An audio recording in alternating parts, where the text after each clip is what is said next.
Oh, what a day yesterday for the Padres and for Francisco Mejia. What a way to walk it off, a grand slam. Last game of the three-game series against the Rangers, and the Padres able to walk it off on that grand slam. Tonight's game one of a three-game series between the Padres and the Giants. We welcome you inside the broadcast booth, everybody. I'm Don Orsillo along with Mark Grant. Welcome to Padres baseball. Francisco Mejia having a chance to play here at the big league level and making good. Last night, his third home run and a walk-off. It's paying dividends early and often for the youngster. And batting leadoff yesterday was very, very impressive. And here's why I really like what I saw yesterday. After going 0 for 3 during the day, he drew a walk, and then the big pitch, the big at-bat. First pitch offering. Now, I want you to notice something from the switch hitting catcher. From the right side, he went down and got that ball, and look at the pop he's got. We've seen the display of power from the left side. Also now from the right side, a double barrel serious force of action off the bat of Mejia. And you know what? He's got the cannon for an arm. Defensively, he can always get better, but I tell you what, offensively, this guy's a guy to reckon with. Well, guy back in the lineup has had a tremendous season, especially the second half, and Hunter Renfroe, who since August 1st is tied for the most home runs in the majors. That's quite impressive, isn't it? And to have Hunter Renfroe hitting the ball out of the ballpark, I think the Padres need the last couple weeks of the season to have base runners on. Everybody loves a solo shot. Everybody loves the home run, but a 2-run shot, 3-run shot to make a difference. Here's the thing, better recognition, his stance. He's starting with an open stance, and he's recognizing pitches off the plate. And the one thing, Don, that sticks out to me, crushing mistakes. Throughout this great game of baseball, the power hitters do not miss mistakes. I'm talking about going back to the 70s, 80s, in this great game of the history of the ball game. You know that the good hitters are going to crush the mistakes, and that's exactly what Hunter Renfroe is doing right now, putting up those numbers since August 5th. Well, the Padres hope he can do it again tonight in game one of the series. They also hope Ken Mitchell three-peat, trying for his third straight strong start. Andy Green joins Bob Scanlon next from Petco Park after this.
Pet Company.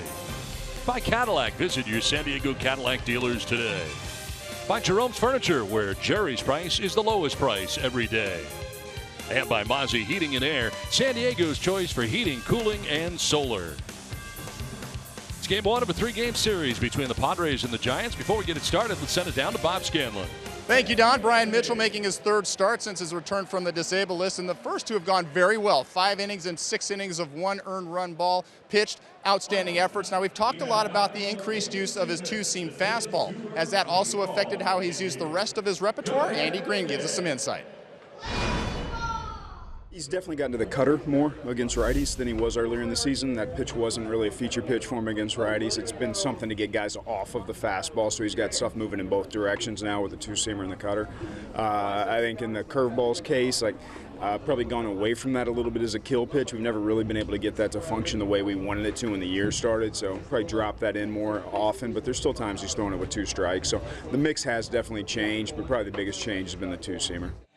The two-seam fastball, an additional cutter that he's using to the right-handers. We'll keep an eye out for that. And Andy Green has been very outspoken in saying these next couple of outings are very important for Brian Mitchell, who, remember, was in the starting rotation at the beginning of the season. He lost that spot. He's trying to get it back. These next couple of outings will be important. Well, can the Padres put together another grand finish? It was a grand slam walk-off home run last night, courtesy of Francisco Mejia. They'll try to give some run support to Brian Mitchell against Andrew Suarez. Padres, Giants, first pitch coming up next right here on Fox Sports San Diego.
Very tense 9th inning. And we're off to the races here at Petco Park. It's up to the wall. This game's going to be tied. It'll be up to the kid, Francisco Mejia. Swings at the first pitch and launches it. Oh, you got to be kidding me. It's a grand slam.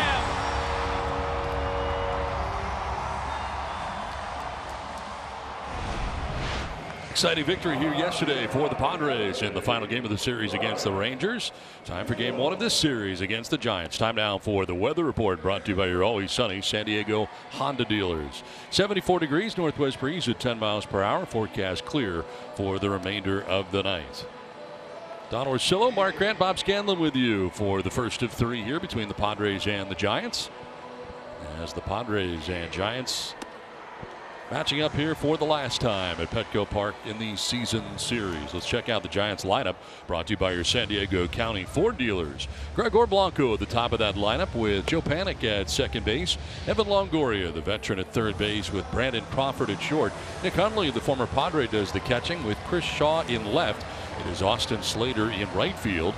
Hermes Garcia is at first base, and Andrew Suarez, the pitcher, will bat out of the 9th spot. On the hill tonight for San Diego is Brian Mitchell. And the 27-year-old making his 10th start of the season, had his best quality start, I would say, last time out September 11th at Seattle. 6 solid innings. You see the fastball, curveball, and changeup. Andy Green before the game talked with Bob Scallon, talking about that cutter and that two-seamer.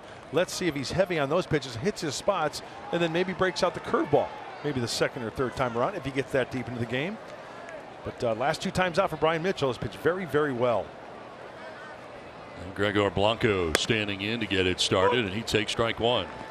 We are underway. Very comfortable conditions tonight at Petco Park. 227, 2 homers, 7 runs batted in for Blanco. Will pop one up into shallow left, Renfroe and Guerra, and it'll be Hunter Renfroe over by the line, who handles out number 1.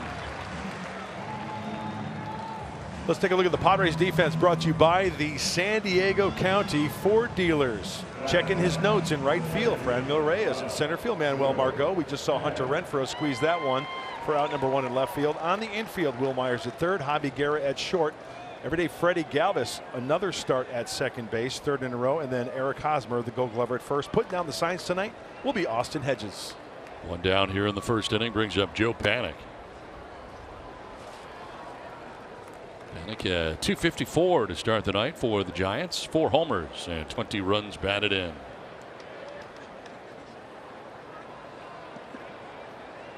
It's been a very disappointing year for the Giants, to say the least. Remember, the Giants have the largest payroll in the majors this season, $221 million. And a very disappointing year for Bruce Bochy and his team. Injuries have been a big part of that, but they are 70 and 80. 10 games under 500 and 12.5 games back to start the day of the Rockies. Don, that is a bet I would have lost. If somebody posed me the question, which team has the highest payroll this year, 2000, I would have lost that bet. That is kind of surprising. Very. And it'll be interesting to see what direction they now go in after this season. Do they trade high leverage players to get a lot of pieces to maybe fill in? Which way will they go? Are they going to change? Who knows? That was one of the questions really last year. You think about it, at the end of the year, what were they going to do after falling out of contention last year? And it was like, are they going to blow this up? Well, they chose not to. Right. They went out and they got Andrew McCutchen, and they added 3rd baseman Evan Longoria. I mean, it was a situation where they get out and get some veteran type guys. And then there's been rumblings as far as front office and even Bruce Bochy, right? This one is lined to left and in for a base hit for Panik. Over to play it is Renfroe, 1-out single for Joe Panik. So it's one of those situations where it's stay tuned. A lot probably happening in the offseason for the Giants. Let's take a look at the keys to the game, brought to you by your San Diego Honda dealers. Well, the first one is going to be keep the Giants homerless. No home runs the last 6 games for the Gigantes, and in that time they are 2-4. And then 3-peat Mitchell. We mentioned it. Last 2 starts for Brian Mitchell, doing very, very well. Only 2 earned runs in 11 innings for the right-hander. 1 out, 1 on for Evan Longoria, one of the guys we were talking about in his first year in a Giants uniform after spending his career as a member of the Tampa Bay Rays. He takes strike 1. This year, a 249 average for him, 15 homers and 50 runs batted in, and he's had a hard time staying healthy. Yeah, with the way Evan Longoria has played his career all those years in Tampa Bay on that turf, I think that has something to do with it. That takes its toll. I think another year in the big leagues, you know, even though you age a year on the calendar, I tell you what, playing at this level, if you're an everyday guy, that takes maybe a couple, 2-3 years on that body of yours. Well, he's only got the 15 home runs, and the Giants lately have not been homering at all. They've not homered in 6 straight games. The last home run was a leadoff home run by Gregor Blanco, September the 9th against the Brewers. It's been a span of 235 plate appearances without a home run right now for the Giants. Well, you know, Don, you know that guys can get very, very streaky. And as we take a look at Nick Hundley scouting Brian Mitchell, right now Evan Longoria last 17 at bats, he has 7 hits. So that's a .412 clip. So you got to keep him quiet. Chops one left side. Myers will go to second. They get the force out there. Throw to first to be very late. They do get the lead runner in Panik at second base. 5-4 on the force out for the 2nd out of the inning. So Longoria reaches it first with 2 away. And that'll bring up Brandon Crawford.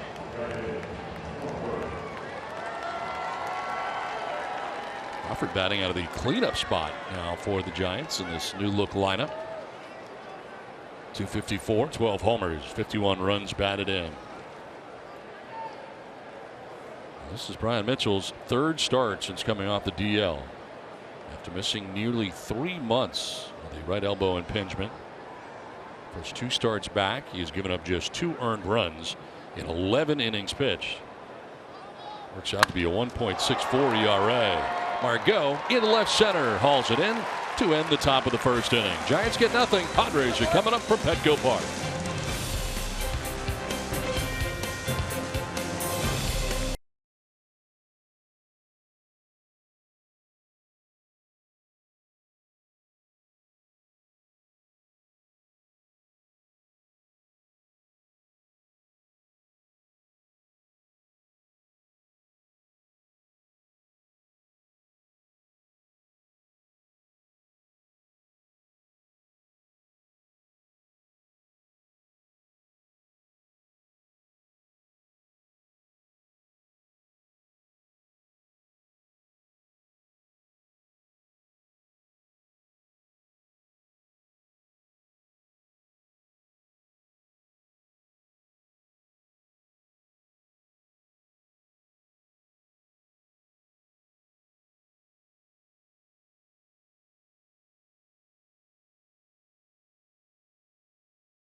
Scoreless as we head to the bottom of the 1st inning back at Petco Park, and it's time now to check out the Padres starting lineup, brought to you by your San Diego County Toyota dealers.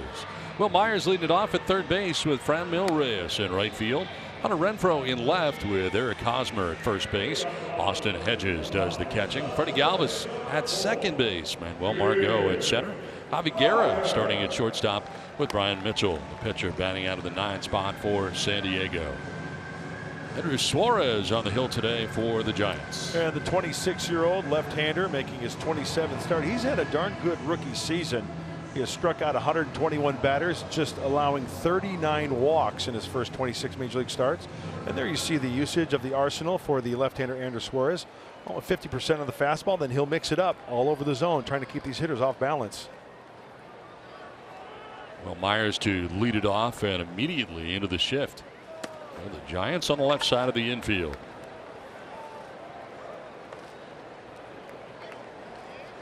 There's a 251, 10 homers, 34 runs batted in. There's back to the leadoff spot here for the Padres. Well, the Giants have won 8 of the 13 meetings this year between the Padres and the Giants.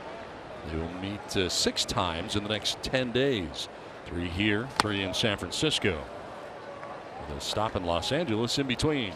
You know, hopefully in the years to come for the Padres, they're at the top of the standings to where those games will be really exciting and mean something in the division. Don't you agree? Oh, yeah.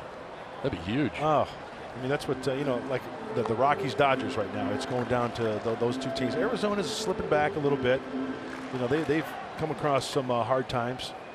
Going into today's game, the Arizona Diamondbacks 4.5 games out in the NL West. Wrong time of the year for them to start to go the other direction. Isn't it funny? We talked about it. I would say that like the last 2 months of the season, each team, and it was hard to really distinguish which team was the best team. Yep. Because a team would get hot for 7 games, next team would be cold as ice for 5 games, and it's just cyclical. Who's going to be that team the last 16, 14 games of the season? Going into tonight's action, Colorado with just a half-game lead over the LA Dodgers. You have to have some concern over Kenley Jansen, the guy who closes games for the LA Dodgers. This is inside, and Will Myers with a good plate appearance works a walk here to get it started.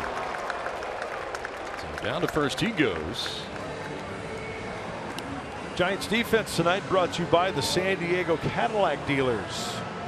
Evan Longoria, last 33 games at the hot corner, no miscues. Behind the plate, putting down the size, Nick Hundley at first base. Garcia, Panic at second. Crawford will be at short. In the outfield, left to right for the Gigantes, Shaw, Blanco, and Slater. Lead runner on for the Padres here in the bottom of the first inning brings up Franmil Reyes.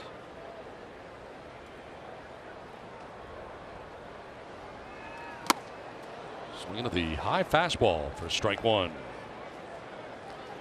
He's 276, 15 homers, 24 runs batted in. And the start in right field in tonight's game, riding an 8-game hitting streak.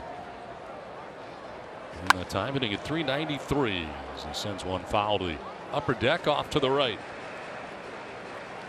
You know, in a way, I kind of like to watch Franmil Reyes grow as a major league hitter. Like, for instance, here 0-2. See how he approaches here against Suarez. Shorten up the swing a little bit, maybe. Be selective. Don't throw or don't swing at those pitches in the dirt, way out of the zone. Ooh. Strike three call. Reyes didn't like it. Takes a little extra time to get out of the box. Strikeout number one for Suarez. You talk about pinpoint control. According to the Fox tracks, that's at the upper right-hand corner. The four-seam fastball from Suarez, right? Just a baseball above the belt buckle. Looks like a pretty darn good pitch. Well, now 1 on, and it brings up Hunter Renfroe. Renfroe with 23 home runs on the year, 61 runs batted in to go along with a .253 average. Swing to the first pitch, sends it out towards right center field. Blanco going back and over to make the catch shy of the track. And Myers retraces his steps back to the bag at first with now 2 down. Got a hold of it, but not enough. Looked like it may have been towards the end of the bat for the second out. And a good idea for Hunter Renfroe, the way he took that pitch and swung at it, taking it the opposite way. Didn't try to pull that baseball, hitting it hard where it was pitched. So 2 down here in the first inning. Myers still at first, and it brings up Eric Hosmer. .250 with 17 home runs, 65 runs batted in. Throw over, and Myers dives back to the outfield side of the bag.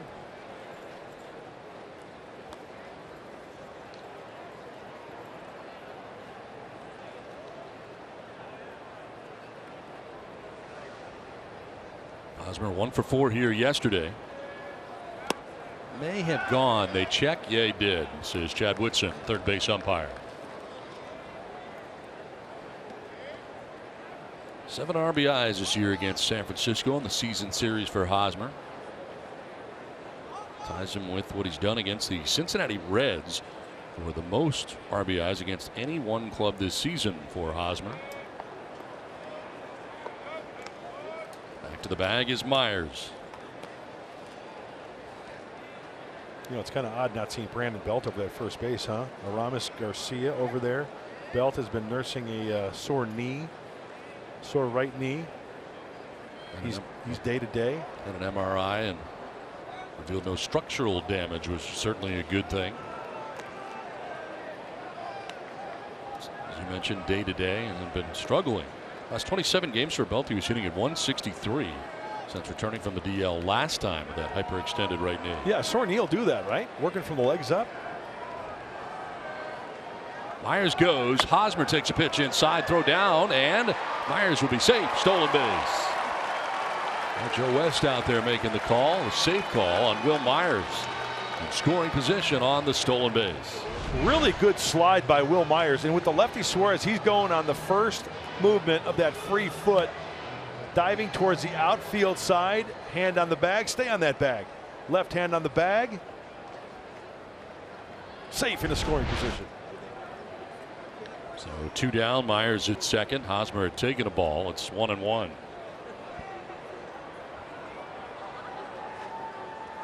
On the ground up the middle by the outstretched glove, but Crawford's there at second base to fire to first to get Hosmer. Padres leave Myers in scoring position. We're scoreless.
of work. We've talked a lot about the use of his two-seam fastball. Now, it's not a new pitch for him. He had it earlier in the season. He just wasn't using it very much. So I asked him, are you using it more now in your bullpen sessions? Are you practicing with it more? He said, nope, I don't want to change a thing. Look, the two-seam fastball has been working just fine on its own. There's nothing more I need to do to try to improve it. He's not trying to overthrow it. He's not trying to be too fine with it. He's allowing that late movement to do what it needs to do in the zone. I asked him if he was trying to throw it front hip to the left-hander. He said, nope, nope, nope, not working on anything too tricky, guys. If it's not broke, don't fix it.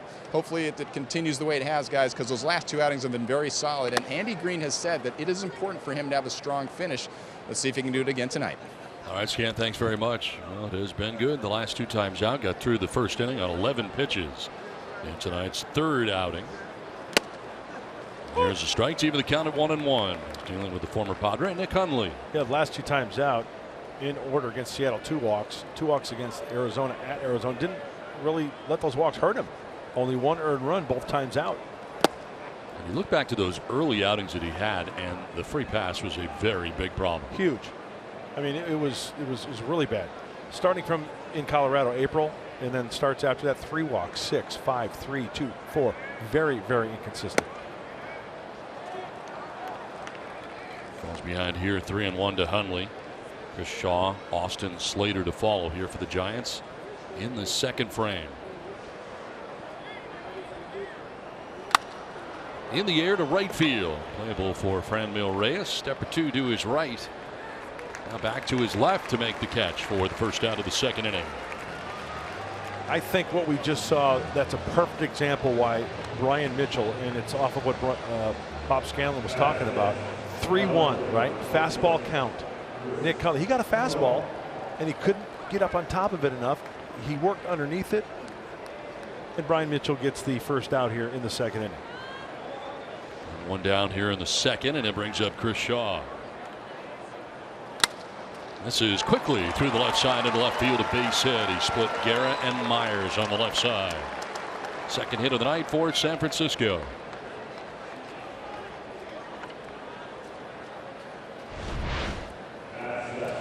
Well, Chris Shaw isn't really lighting up the league since he started his major league career. 3 for 26, a 115 average. But this left-hander just hits that ball exactly where it's pitched. If Brian Mitchell is going to pitch the left-handers away, and you've got that big hole, try to shoot it through that hole, and that's exactly what Shaw did. 1 out, 1 on, and brings up Austin Slater. Slater, the right fielder, has a home run, 23 runs batted in, a .268 average, and showing bunt, pulling it back, and that pitch misses up top for a ball.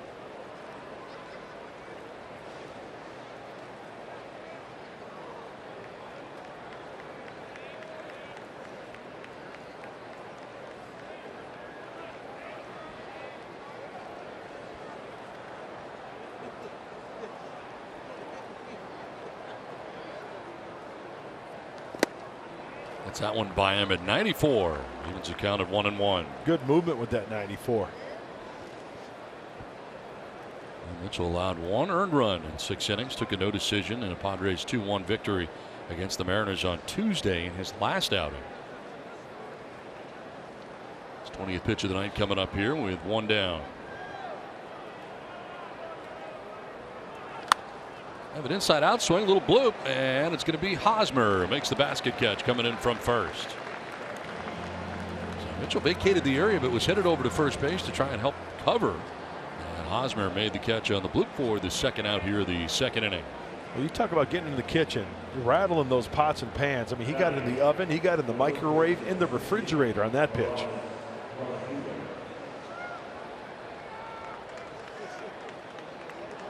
Two down, the runner at first, and it brings up Ramos Garcia. It's the first baseman for the Giants, with Brandon Belt banged up and not in the starting lineup tonight. 368 for Garcia. A couple of home runs, 3 RBIs.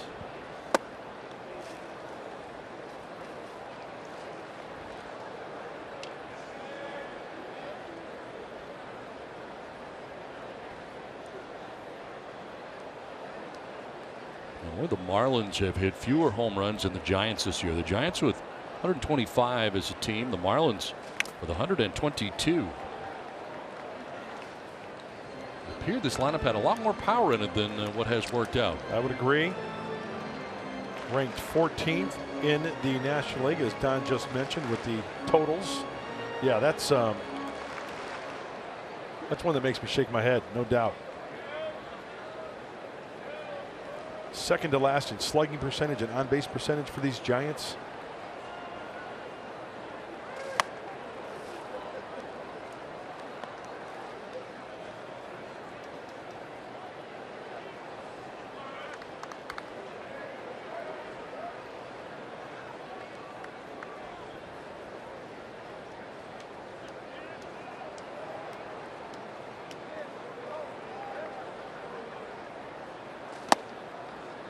Falls behind 3-1. Garcia bats eighth. Then you got the pitcher, Andrew Suarez, waiting on deck. There's Suarez. 3 hits on the year, 3 for 43, though, at the plate. He might not get much to hit right here, Garcia.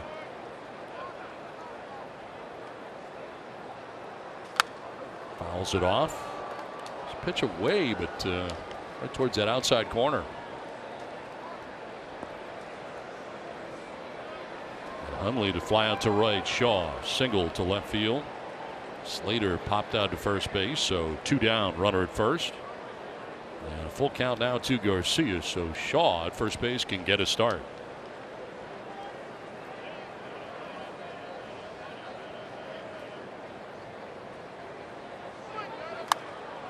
Jammed again, and this one fouled back in below us.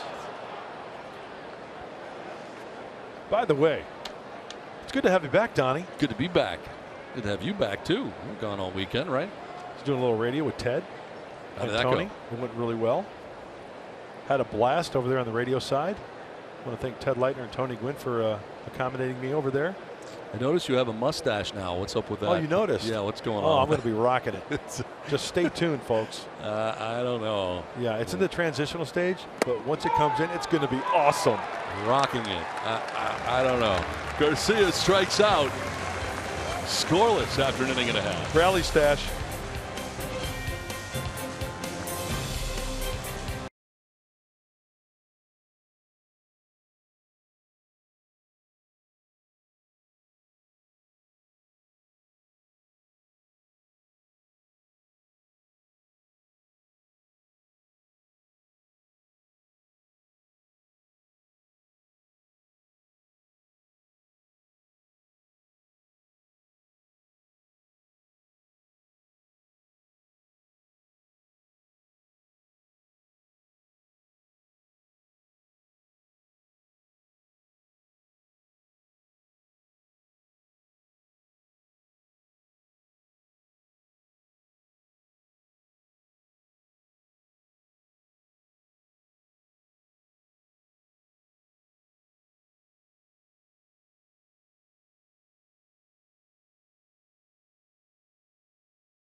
Nice road ERA since the All-Star break. Andrew Suarez at 7.46. Steven Matz of the Mets leading that category, 9.15. Minimum 5 starts since the All-Star break. Yeah, Suarez is one of those pitchers where he's a contact pitcher. You know, very a lot of hits as far as innings pitched. More hits than innings pitched, I should say. And opponents hitting 268. So, you know, he's not one of those guys who's going to blow away hitters. So there's a lot of baseballs put in play. Hopefully the Padres can have a little slugging percentage tonight. Extra base hits being a big key. Hopefully on their way to victory tonight. Austin Hedges leading it off here in the bottom of the second inning. He with the grand slam here yesterday to walk it off, and not in the lineup here tonight for game 1 of this series. As Hedges gets to start behind the dish, they continue to share time. As Suarez falling behind 2-0. There's yesterday's hero. That was impressive. That was fun to watch. First pitch offering from the right side. Grand slam. High drive, deep left field for Hedges, and that ball is very gone to left field. Austin Hedges with his 14th home run of the year, and the Padres jump on top 1-0.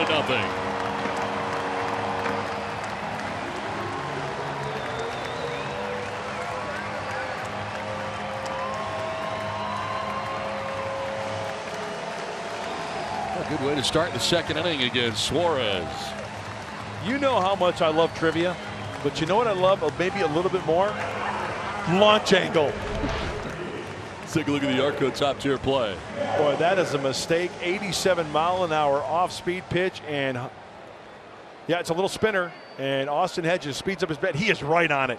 See that head right down to the barrel of the bat, swinging through it, upper tank, launch angle, exit velocity. It's all good. 1-0 Padres lead. 14th home run of the year for Hedges. Freddie Galvis will ground one to shortstop. Brandon Crawford coming in on the run, and in plenty of time to get Galvis one away. Hedges answering the home run and the grand slam yesterday from Mejia.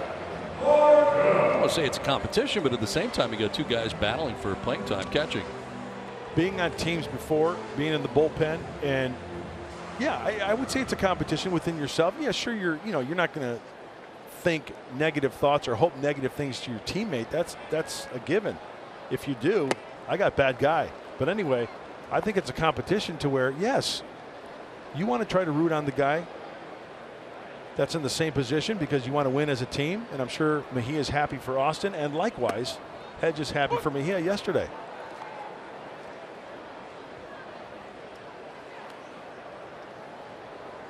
One down here in the second inning. Argo jumps back out of the way of a pitch in. 92-mile-an-hour fastball. 250, 7 homers, 45 runs batted in for Manuel. That's out of the 7th spot for the Padres.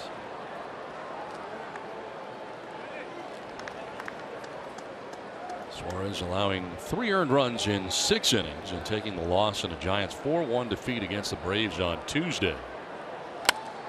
This one shot foul down the right field line, out of play. Last time he faced the Padres, he went 5 2/3. That was back on June 23rd. And the Giants won 5-3.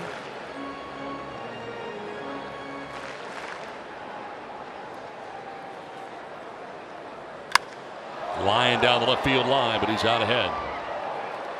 Fouls it off into the seats. Full count here to Margot.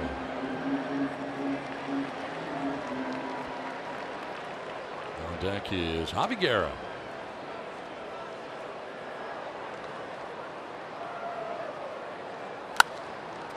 Popped up, foul ground. Hundley and Garcia, neither will have a play. That's on the roof of the Padres dugout. Housed on the first base side.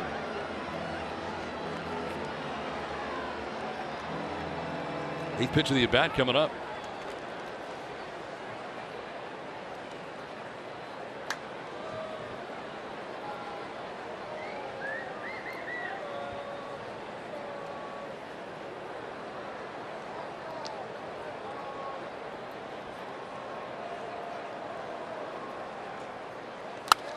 Popped up again, foul ground. Hundley headed over again, won't have a play. So back briefly to this mustache. You looked in the mirror today, and said, "Oh yeah, I'm gonna rock it. I got to keep that." Oh yeah. So you get closer so they can see. It's really hard to see. It's very faint. But once it comes in, oh, look out! You're going to be rocking it. I don't know. I really don't It's know. a great look. Have you had a mustache before? Don't worry about it. This is ball floor, and down to first base goes Margot. It's time now for our Coors Light refreshing finish. The grand slam, what a refreshing finish that was yesterday to the ball game. The walk-off. It was so refreshing because it was tied, and these Padres that you see right here did not want to go extra frames. Mejia said, you know what, guys, I'll end it right here. I'll clean them up with one swing of the bat. And that's exactly what happened. 7-3 winners for the Friar. 1-1 on, and here is Javi Guerra. Take strike one.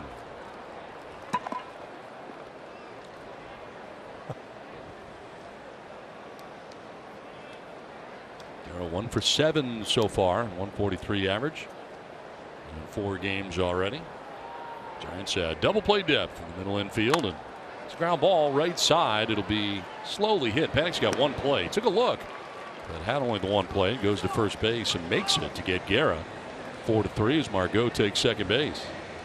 By the way, just wait till January, and this thing is going to be great. How long has it been already? I mean, this has been like 4 days. 4 days? Mm-hmm. Wow. And I see you've added a frog also, which is very. I've been away 3 days and this takes place. Now I'm a giant frog. Debbie and Dennis Bone from North County, they sent me this inflatable frog. Great. 55-year-old man with an inflatable frog. So thank you very much for that. You realize that the frog has to stay on your side of the line, yes. Right? Okay. He will stay. He will not hop over to your side. What an addition to the booth. Oh, it's great. 2 down, Margot at second. Brian Mitchell has got 2 hits on the year, 2 for 14.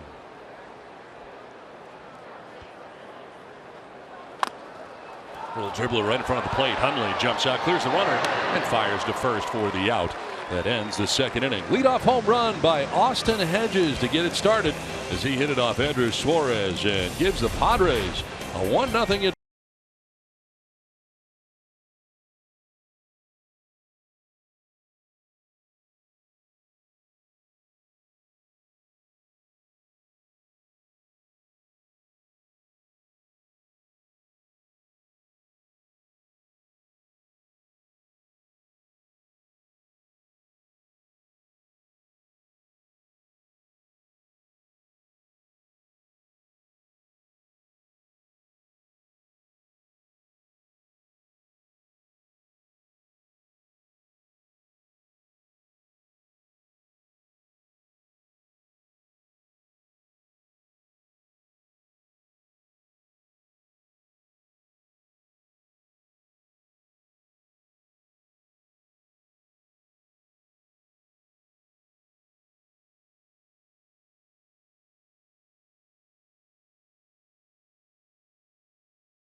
Peterson with a home run off John Gray in the battle. Big matchup. National League West division on the line going into this series. The Rockies and the Dodgers. And Dodgers out to a 2-0 advantage in that game.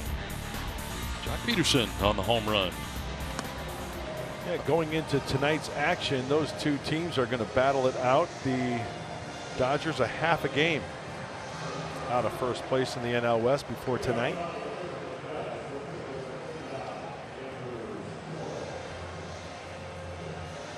So it's on to the third inning. As we take a look at the National League West standings. And of course, Diamondbacks picked the wrong time to go into a bit of a spin here. 4.5 games back.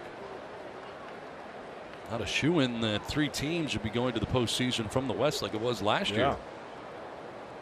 But a lot better teams going on in the Central.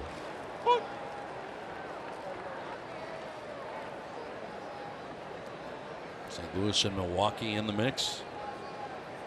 Yeah, losing 3 out of 4 to the Colorado Rockies was not good for the Diamondbacks. Last 23 games for the D-backs, they've lost 16 of 23. That's not going to get done. And it's not that they're just not hitting, they're not catching the ball either. 18 errors. Suarez strikes out for the first out here of the third inning. 18 errors in that time. It's not good. No. By the way, I heard your travel back from Atlanta was awesome. It was fine. Yeah. Yeah, I had a good time. Did you? Yeah. I heard you had a great seat on the plane. It was fine. It was good. Yeah, it was fine. You want to elaborate? Everybody asked for you when I was in Atlanta, though. Of course, you're still big with the Braves. Yeah, good people there. Had a lot of success there. This one fouled off. Did I? Well, maybe not success. People like you. Oh. And but a lot of people said to say hello, so I did. Some good people there. Yeah, a lot of good people. John Sherholtz. Did you run into John? Sherholtz. I did run into John Sherholtz. John's a good man. Very nice man. So tell me about your seat on the plane. The seat was fine. Flying back from Atlanta. I've done a lot of traveling lately, between going to Cincinnati and Seattle. Yeah. Seattle. The jet setter. Yeah. It was fine. It really was. 0-1 pitch is grounded foul outside of first. 0-2. How'd the radio go? I know it's different for you. It went well. Yeah. And I've said it before. I've always had a great respect for radio play-by-play guys. And there's Teddy Fresh on the right and T-Bone, Tony Gwynn on the left. But it's a tough gig. But you have to describe everything. It's not easy. Yeah. You got to do every pitch, too. Which is fun. It keeps you in the game, and, But I love the challenge of it. I hope it did okay for the listener who happened to be tuned in. So did you work with Ted? I worked with Tony, and then I worked with Ted Friday and Sunday doing color. Gotcha. And I did play-by-play with Tony on Saturday night. 0-2 pitch up and away. So when you go to do the color on radio, you got to be more descriptive, right? I mean, you got to paint the picture for the people. Correct. It's a lot. It is. But it's fun.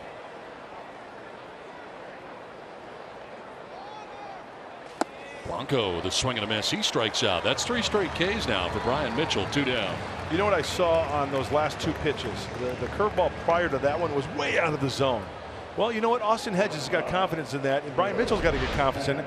He put the glove down, and he kind of focused and said, hey, he emphasized down in the zone, and what do you know? Brian Mitchell, look at the shake of the head right there from Austin Hedges. Attaboy, way to go. He got it where he wanted it with a nice curveball there. 2 down here in the third inning brings up Joe Panik. Panik single to left field in the first inning.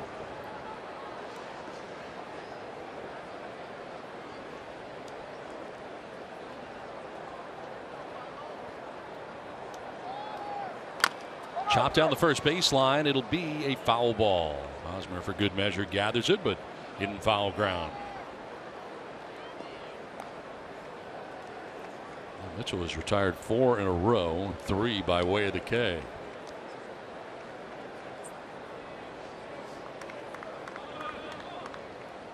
Joe Panik for the second time in this game. One of only 2 hits given up by Mitchell. Panik's got one of them.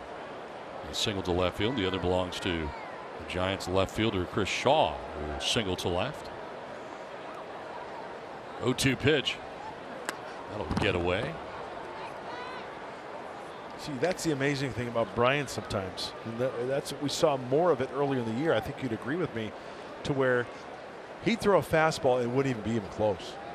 And then he'd throw the one where it was just paint. And it's like, man, if you could just harness that release point, repeat the delivery, get it on that outside edge, go up and out of the zone by design, and how effective he could be. He's down and in with a 94-mile-an-hour fastball.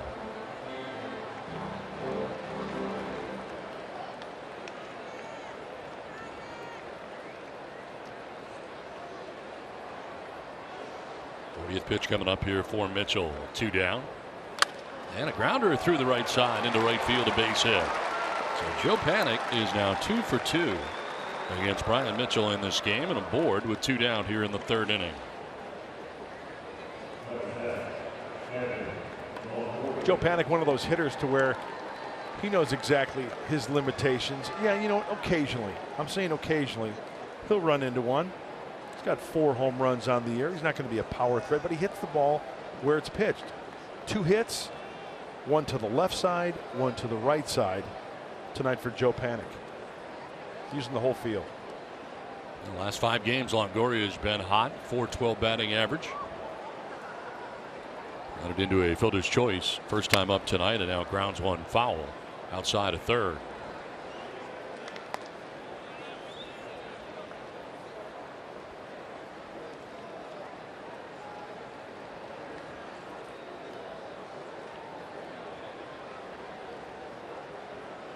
Prior to that, he had been 3 for 34. Missed a total of 34 games with a broken left hand after getting hit by a pitch from Miami's Dan Straley back in June. Then missed a total of 48 games. So it's been a couple times on the DL for him this year.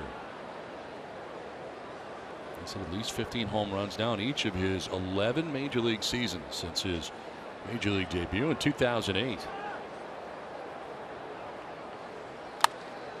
Pops it up right side towards Hosmer around the first base area. Eric Hosmer makes the catch to retire the side. 2.5 done, 1-0 Padres.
Trivia question. I love trivia. Francisco Mejia is one of 7 Padres players to have hit a walk-off grand slam. Name 3 of the other 6. Tweet us your answers by the end of the inning using hashtag Valley View Trivia. I think I know one. Will Myers grounding one under the glove of the pitcher Suarez, and by the time it gets out to Panik, he's got no play. Myers has got himself an infield hit. Second time Will's been aboard tonight. And big league knocks are hard to come by, right? And you'll take them any way you can get them. So the left-hander twirls. Will out front of it a little bit, and just that little bit, Suarez, he's upset with himself. I think that's a makeable play for the left-hander. Let's take another look. Oh, actually it bounced in front of his glove, then behind his glove. He was upset, and no chance for Joe Panik. He barehands that ball and checks out the autograph of Robert D. Manfred Jr. Nothing to do with that one. So Myers at first, and Franmil Reyes standing in. On the ground towards the second baseman. Panicked. He'll try to start it. The second for one. On to first for two. Double play. Nicely done. And Brandon Crawford so good around that bag at second. On the double play. Just tapped it and fired to first to complete the 4-6-3.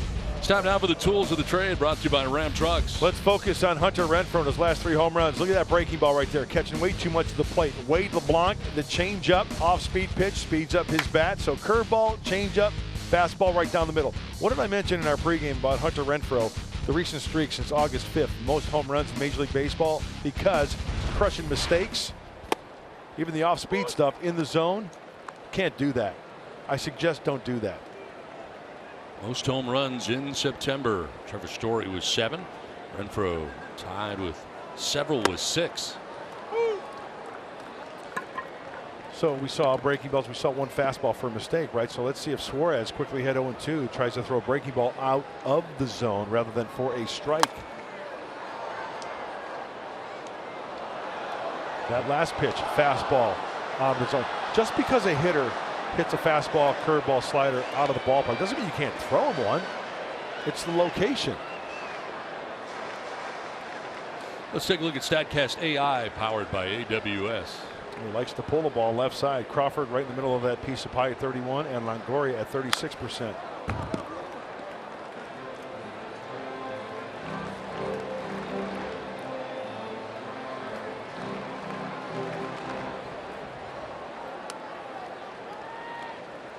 Renfroe first time up, flat out to the warning track in right center field. Down this time 0-2.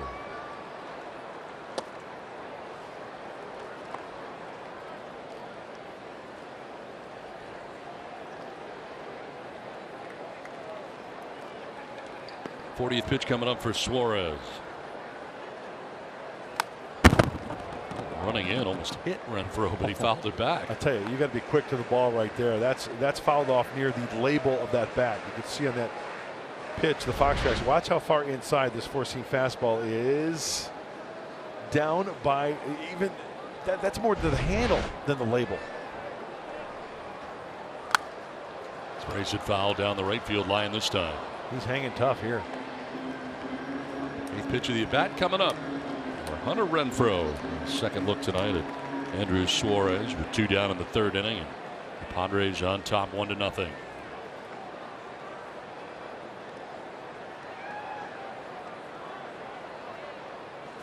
Elevates, and Renfroe chases and strikes out. Second K for Suarez. 1-0 San Diego.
Answer our Valley View Casino trivia question.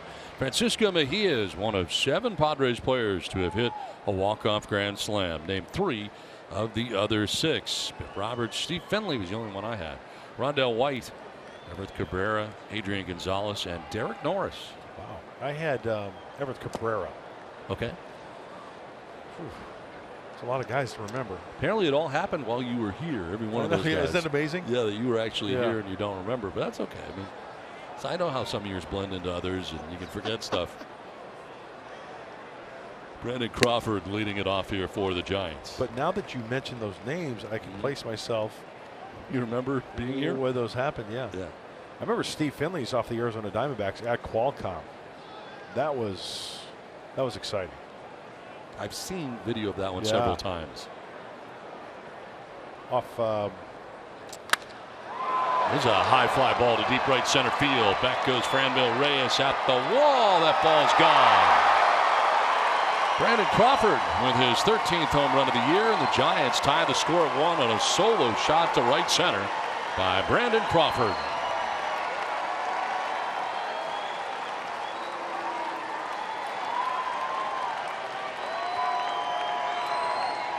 Well, anytime you're 2-0 and you go with the fastball, once again, it's got to be placed in a pretty good spot.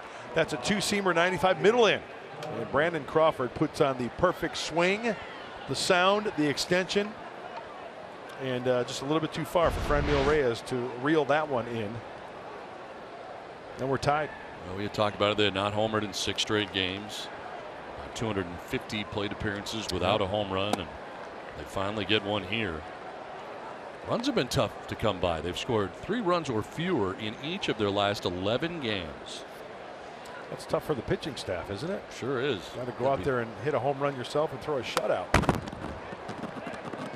Nick Hundley fly to right. First time up in the 2nd inning this season in 8 games against the Padres. 10 hits, a .385 batting average.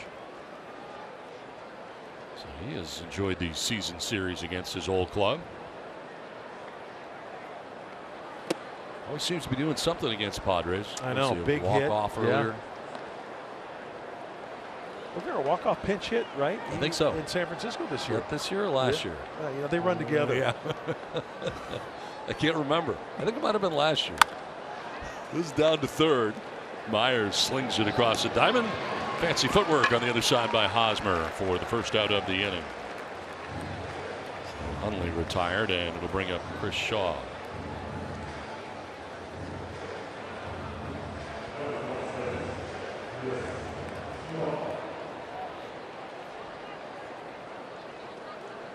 Shaw singled to left field in the 2nd inning. One of the now 4 hits in the game for the Giants, who are out hitting the Padres 4-2.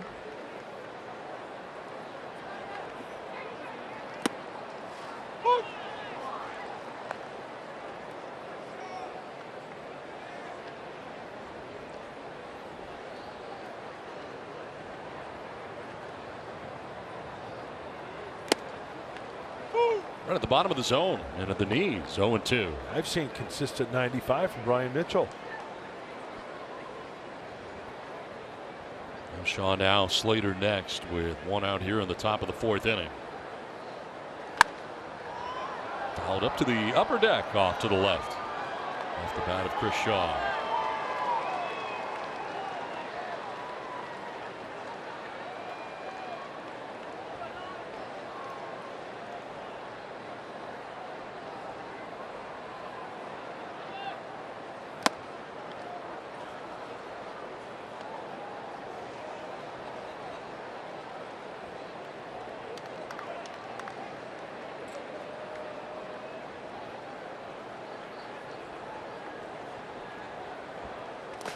Bounces in, blocked. Bouncing off of Hedges, but with nobody on, he will not fret. See a little fun fact on Chris Shaw? Yeah, he was a hockey player apparently in high school. You know he's got to be a great guy if he strapped on the blades, right? All hockey guys are good guys. Oh my gosh, they're the best. You know as well as anybody. That is very close, but inside. Putting on the foil, coach. And of all the movies that I think that you like that are mostly terrible, Slapshot is one of my all-time favorite movies. It's one of the best ever. Absolutely. Payoff pitch is lined out of the reach of Myers, down to the left field corner. Renfroe over to play it as Shaw into second base with a one-out double. Well, second time tonight where Chris Shaw has gone the opposite way. First time up through the 5.5 hole. This time in between Will Myers and the pillow at third. It's a high two-seamer. Well, he gets on top of that one nicely and just takes it that way. Like a slap shot from the blue line. Hits that one on the line. And he's in scoring position. So one out. Shaw at second brings up Austin Slater. Popped out at first base. First time up.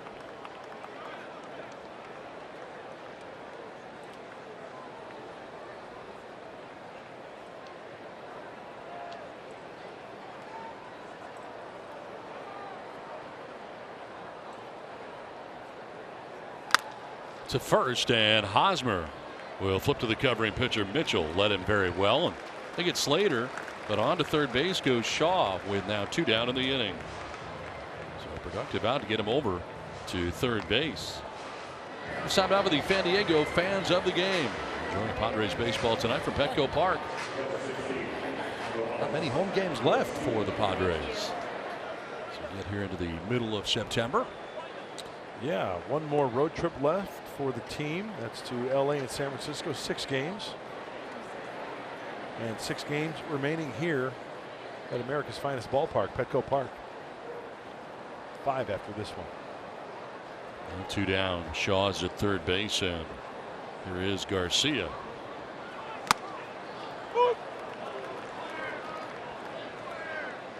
The first base umpire is headed over here to talk to the second base umpire. Not sure. It's Doug Eddings at first, Joe West at second. And Freddie Galvis asking for time. That was weird. I'm not sure what that was about. I have no idea.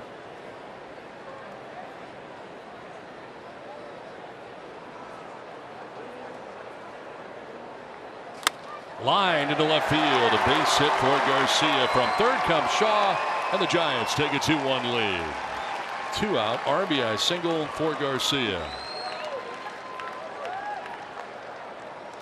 A case of the hanging breaking ball. We talked about it. There it is. That's a great shot. And look at the location. On contact, some serious topspin and pull to the left side. Brian Mitchell wanted that one down out of the zone, below the knees, maybe off the plate a little bit. That's a clutch hit for the Giants and Aramis Garcia.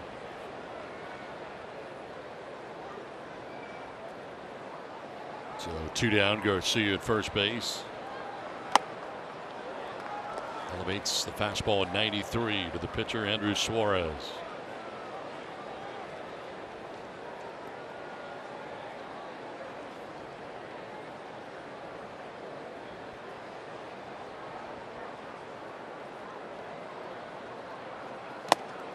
Up there again, this time at 94.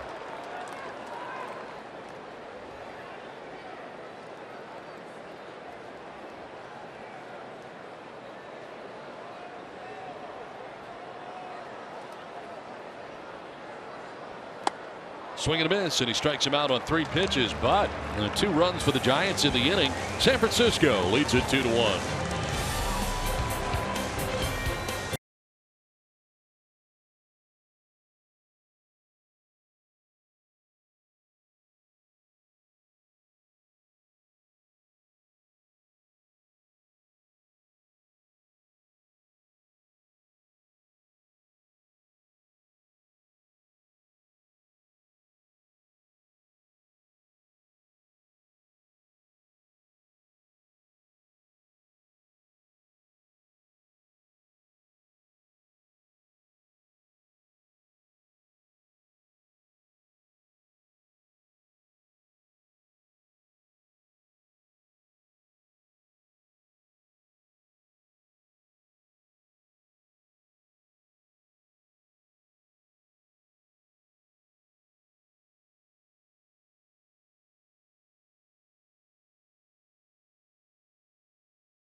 The more there is to like. And right now, there's a lot to see at your Hyundai dealer.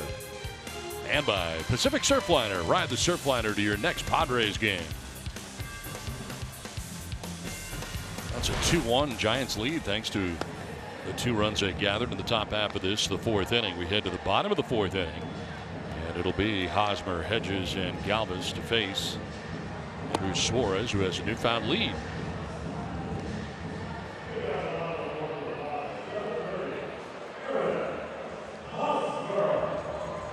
Hosmer coming up, grounded to short in the first inning, 0 for 1.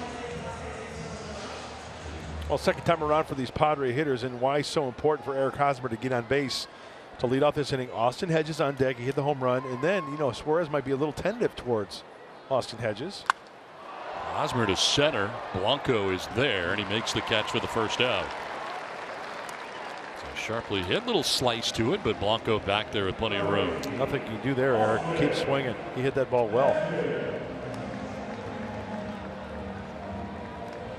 Last time Hedges was at the plate, he did this. His 14th home run of the year, hit it off Suarez, and at the time, with the Padres on top 1-0. That was an off-speed pitch right into the swing path of Austin Hedges, and he hit it in the upper tank. Off the bat, 101.3, and Hunter Renfroe with the high five to congratulate the Padre catcher.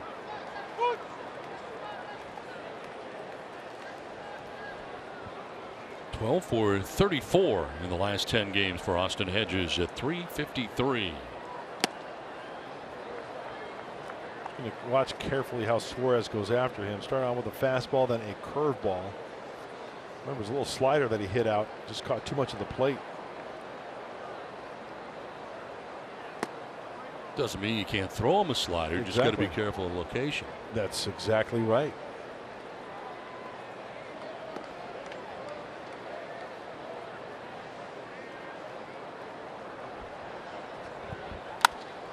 Popped up into shallow right as the second baseman was in a shift. Joe Panic into shallow right. 2 down. Follow the race to the postseason on MLB.tv. For $25.99, watch every out-of-market regular season game, plus get a free subscription to MLB At Bat Premium. Blackout and other restrictions apply. Visit MLB.tv to take advantage of this limited time offer. 2 down here in the fourth inning. It brings up Freddie Galvis. Grounded down to shortstop in the second inning.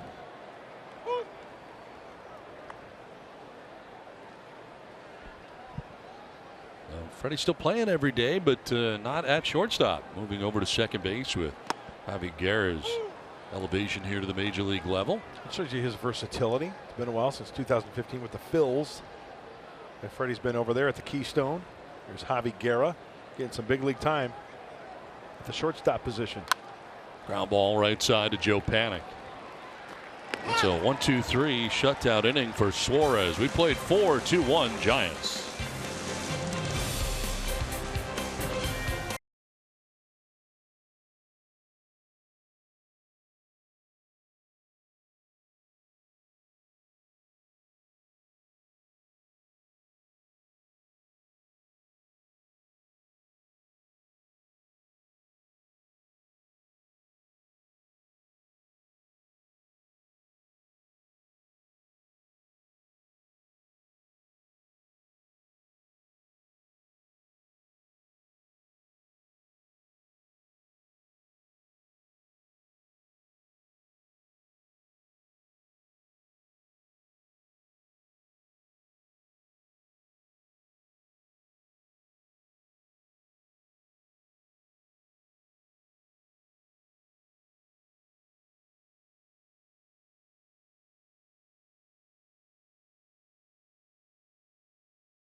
And the schedule we have on Fox this year is loaded.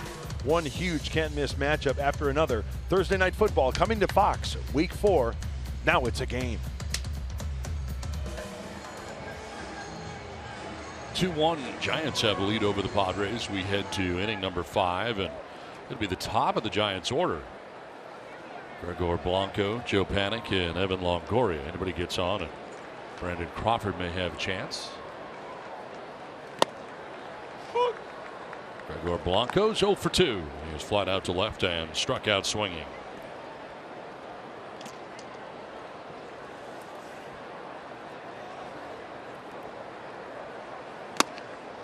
Did you get a chance to talk to Bruce Bochy before the game? I did. I went in and he was busy talking to some other Giants personnel, so I just kind of extended my hand, said, hey, how you doing? And trying to get through it and sent him on his way. Didn't want to take much more of his time, but he's hanging in there. Turns here to San Diego, where he spent 12 seasons. Line to center and right in front of Margot. Able to knock it down, keep it in front of him. On the sinking liner off the bat of Gregor Blanco. This ball's hit pretty darn well, and as an outfield, this ball's kind of slicing a little bit, and Manuel's got to make that decision. Okay, do I kind of lay out? I mean, it's right at, that's one of those where you'd have to extend right in front, and that's when you're kind of gambling a little bit. If you don't at least get a glove on it, keep it in front of you, and you dive like that. Worse yet, it gets by you. Exactly. You're running a while all the way back there to center field. So if you dive, you better make sure you sacrifice yourself to keep that in front of you like a goalie, preventing that puck to get into the net. There's Joe Panik, who is 2 for 2, both singles. In regards to Bruce Bochy, 12 seasons with the Padres from 95 through 2006. Still has the most wins, 951, and games managed, 1,926 in team history. Of course, leading the Padres to the World Series in '98. Runner goes, and the 0-1 pitch is outside, and on the transfer, the ball dropped by Hedges. Stolen base for Gregor Blanco. Yeah, a couple of factors right there. One is a high leg kick from Brian Mitchell. Took his time going to home plate, and then also the breaking ball. It's a curveball. And Don, as you mentioned on the transfer there, no chance for Austin Hedges. Even if he transfers this one cleanly, I'm not so sure that they get Blanco. And he is now in the scoring position. So runner at second with nobody out here in the 5th inning.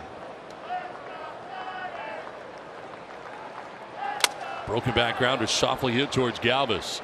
He'll go glove to glove to Hosmer at first base, but on to third goes Blanco with one down. It looked like Freddie flipped that even before Eric Hosmer was at the bag. See that? He was just arriving. Yeah, he was. On the move. To Sir with glove. Glove to glove. One out, runner at third, and Evan Longoria coming up. You don't get that stuff everywhere. No, you don't. No. The infield in all the way around here for the Padres with one down. Up to 2 strikes, work for that grounder. Fouled off to the right, out of play.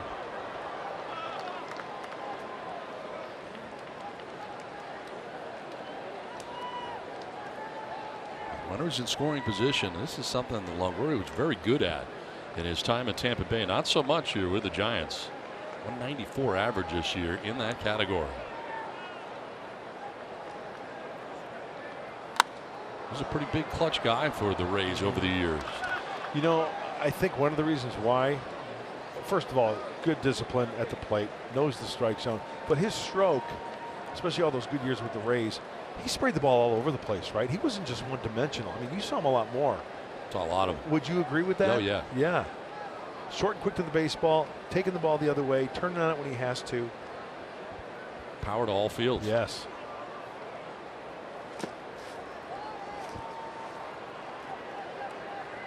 Especially at the Trop, where he did a lot of his damage. Yeah. You spent much time at the Trop? Been there, I think, 3 times. You got the rings at the Yeah. roof, always a factor. It's like the big top. It is. right? Fouled off to the right out of play. I mean, they got all these rules that a ball, if it hits the rings, crazy. A, B, Yes. or C. Right. It's like wiffle ball rules in the backyard. Yeah. It's there. It's a triple. If you hit it above the oak tree and it hits the power lines and comes back in, it's Double? like in play. Oh, yeah. Yeah. Did a couple playoff games there. It's not fun. No. You don't know what's going to happen. This one fouled off.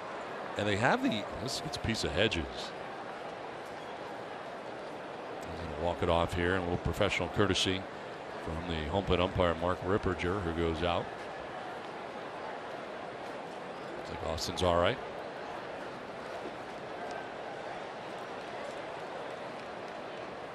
Easy for me to say. He feels great. Yeah, you got him in that area that's, yeah. So anyway, about the catwalks. Sure. They have foul poles that line up with the foul pole, but from the booth, none of them line up all the way to the Right, top. because you're off. The only place they line up is for the home plate umpire. Yes. And they see it perfectly. Yeah. But from where you are, you have no idea. Pitch is high. So then I ask you this: on a ball hit in that general area, I just wait. yeah, you watch the umpire, correct? Yeah. Yeah. I don't make any bold predictions. Right. I'll be wrong. Ball fly there? Yes, it does. It does. Yeah, it does. 2-2. Just bending into that one. Full count. It's breaking ball from Mitchell that misses. Well, we've got Brandon Crawford on deck. He threw a curveball there to go 3-2. First base is open. Does he throw him another curveball here? You walk him here with one out. You set up the double play. The infield can move back to double play depth. Stay tuned. Looks like fastball in right here. 8th pitch of the at bat. And it's drilled to left field. If it stays fair, it's gone. Down the line to left, it's fair, and it's gone. Well, Evan Longoria with a 2-run shot, and the Giants jump out to a 4-1 advantage.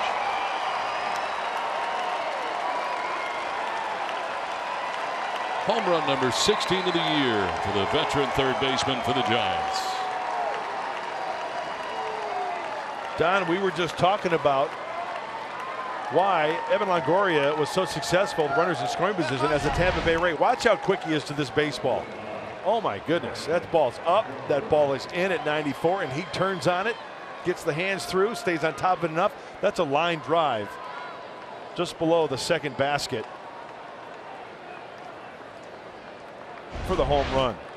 Now that's getting to a pitch quickly.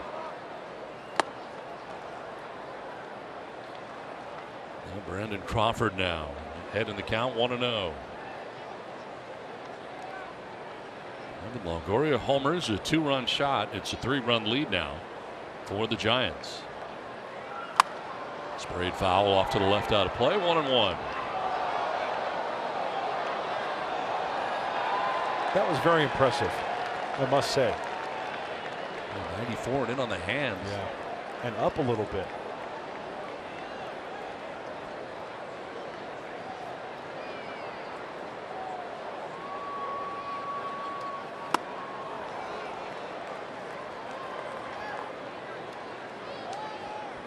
Two home runs down the game for the Giants, team that did not hit a home run in 6 straight games.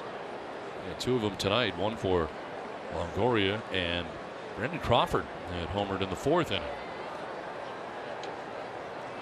Now he lines one to left field for a base hit. One out single, taking it the other way. Second hit for the Giants shortstop.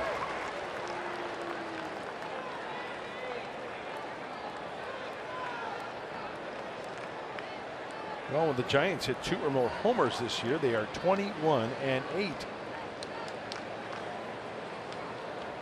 Balls to the pitching coach headed out there to talk to Brian Mitchell. Hey, you know, I must say these Giant hitters are doing a good job. And, you know, with the exception of Longoria getting that ball up and in, I mean, spraying the ball all over the field. We talked about Joe Panik spraying the ball the other way. Talked about down the bottom of the order. Chris Shaw has gone the opposite way 2 times, and we got action in the Padre pen. Yeah, Wick and Maton both up in the pen right now.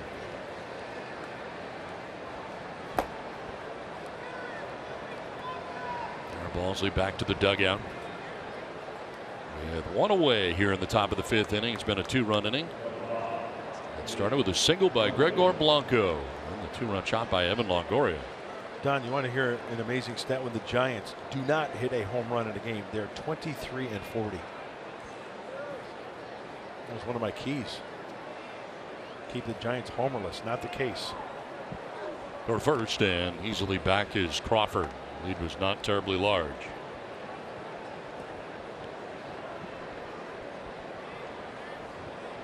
"80 pitches for Brian Mitchell, working here with 1 out in the 5th inning. Popped up, headed towards foul ground. Hosmer will go as far as he can, and he will not have a play. Goes back and behind the screen.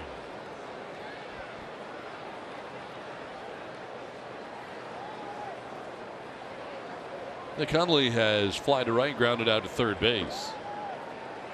He's 9 home runs of his own on the year.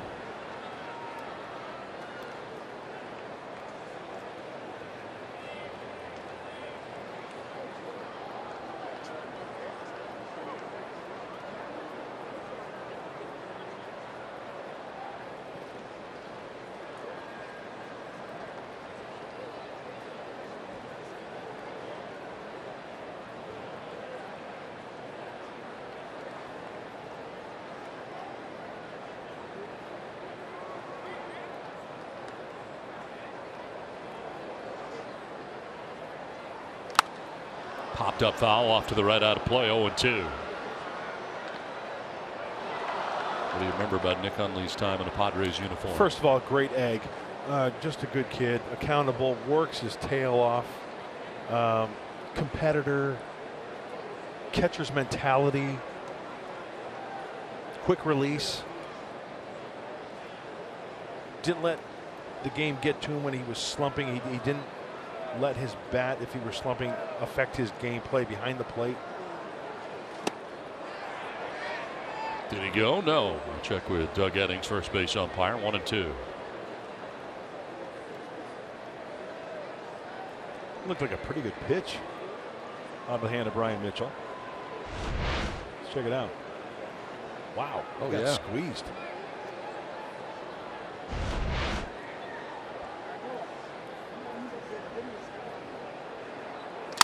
On the ground towards shortstop. Guerra goes to second for 1, on to first for 2. Needed that. Double play. Goes 6-4-3. A 2-run shot for Longoria. A 4-1 Giants lead.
Fifth inning. You ever wonder what you can do with Major League Baseball video?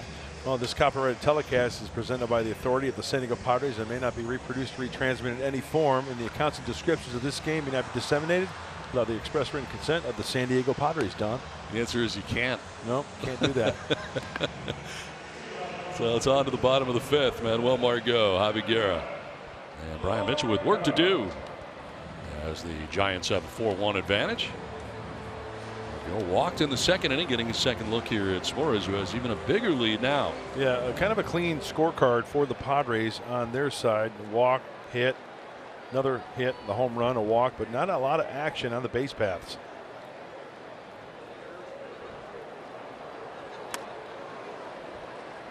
Got to stay in slam range.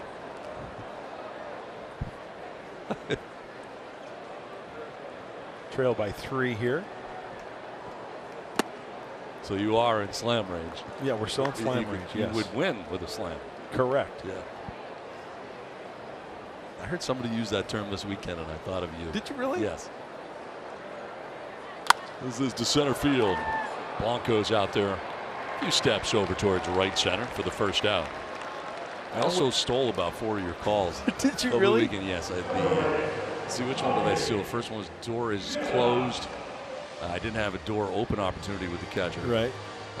Good hitting pitcher came up, and I said, well, you can't shut your toolbox Nice. here. Yeah, nice. What else did I steal? And I also heard a couple of lines before the game in the booth. Yes, some of your other smack. And you got a couple chuckles. Yeah, it's unbelievable. The more time I spend with you, I just kind of take you on as your persona. It's weird, like morphing into mud. And I'm not sure it's a place I want to be. If you shave off the bottom of your Van Dyke, you'll be even more like me. Most people on Twitter said they can't see your mustache. Just wait. It's going to be awesome. Yeah. One out for Javi Guerra, grounded out to second base in the 2nd. 0 for 1.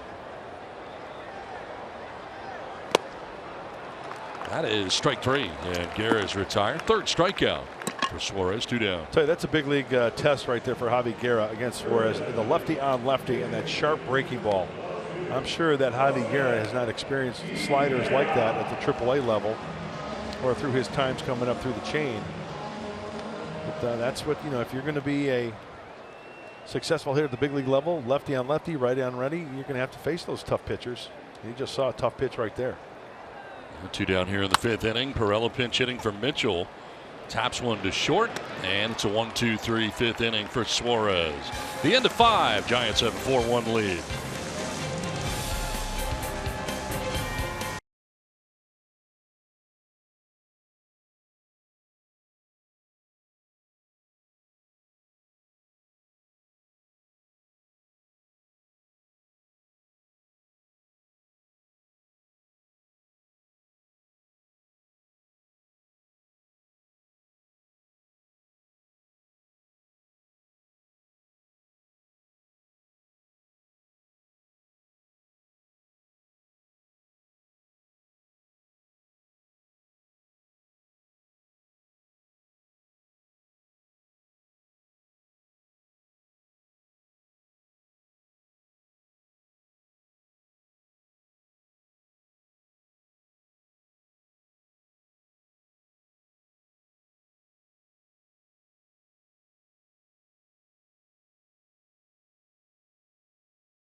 Hedges.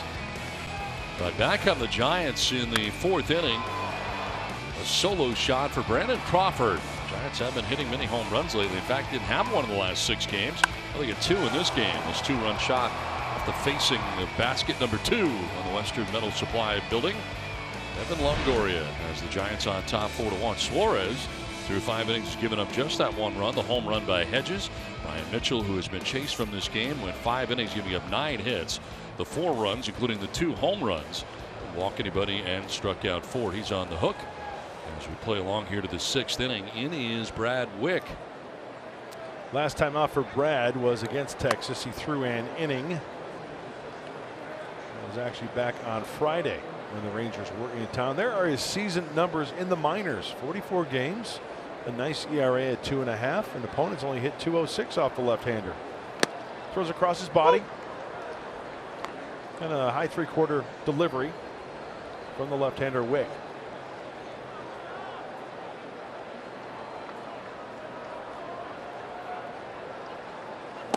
Swing and a miss for Shaw. Finds himself down 1-2. So Mitchell ends up throwing 84 pitches through 5 innings and in charge with the 4 runs. Shaw was 2 for 2 against Brian Mitchell. Single and a double, and now he lines one to right. Reyes isn't going to get there. One hops the wall. Heading for 2 is Shaw. Throw headed in that direction, and Shaw into second base, sliding safely. Leadoff double to begin things here in the 6th inning. We'll have a night in the big leagues for Chris Shaw. 3rd hit of the evening. Mentioned it earlier that he made his major league debut earlier this year on August 31st, and he is swinging a hot shillelagh tonight. Gonna have a pinch runner. Gorkys Hernandez is going to be running at second base.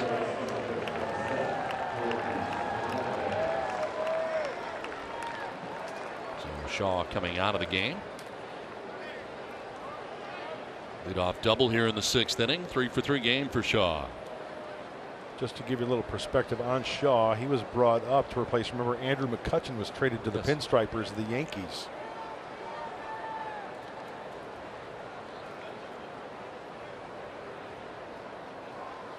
Slater jumping on that first pitch and fouling it back. He's 0 for 2. Has popped out to first, grounded out to first, and both times ably handled by Eric Hosmer down there at first base.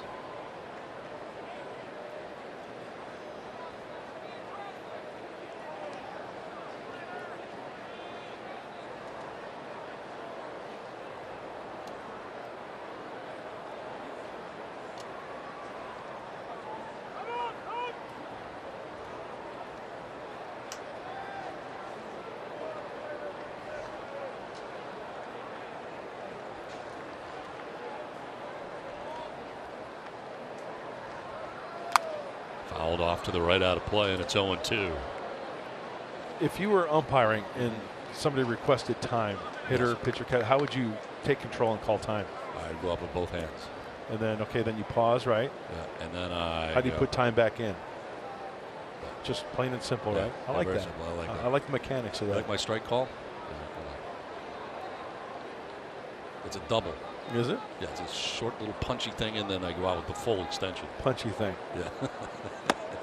That is strike 3. Frozen is Slater, and Wick strikes him out for the first out here of the 6th inning.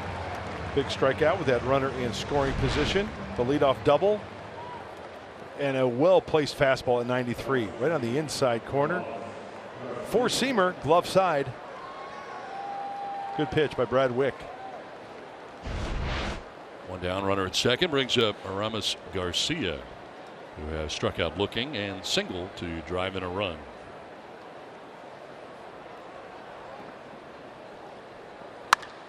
Looks a high fly ball to center field. Manuel Margot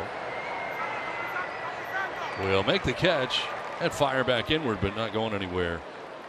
Is Gorkys Hernandez at second base, 2 down. How would your called third strike look? That I haven't worked on. All I have is my strike call. I don't have a third strike call. Got to ring a guy it's out. Just a, well, you have to have a punch. It's a short punch, and then it's a full extension. You have like 9 strikeout calls. Called third. I don't have one. I haven't worked on it. What do you got for strike call? I like that. Called third, right there. You lift your foot, yeah, and then the stuff moves around.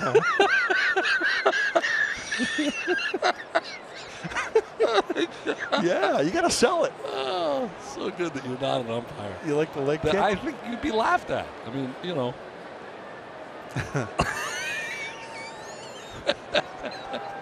Especially when stuff starts jiggling, you know. There's one I call the chainsaw when you start the chainsaw. I like that with one the better. leg kick. That's you're still going to do the leg kick though. Is the leg kick really necessary? Yes, it's necessary. It's very necessary. I don't know that anybody else does that.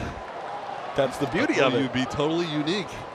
So you're posted up behind the catcher, and then you jump out. How do you start a chainsaw like that, right? Mm-hmm. But the leg kick too.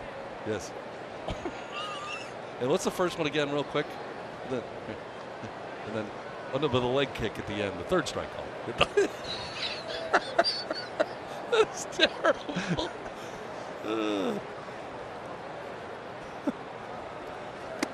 Swing and a miss, and it's 1-2. Is it too late for you to go to umpiring school and try this? You know what? I've always wanted to do that. I've always wanted to go to an umpiring school and experience what they go through, in the classroom, and then they work on mechanics and games and stuff like that. So good. If you came back as an umpire, and I could call those games.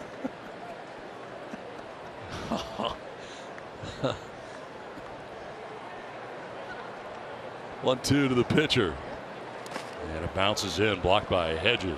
And you know what? If anybody gets in an argument with me, I just take off that mask. I get right in their grill, and they're intimidated by my mustache. First of all, they can't see your mustache. There's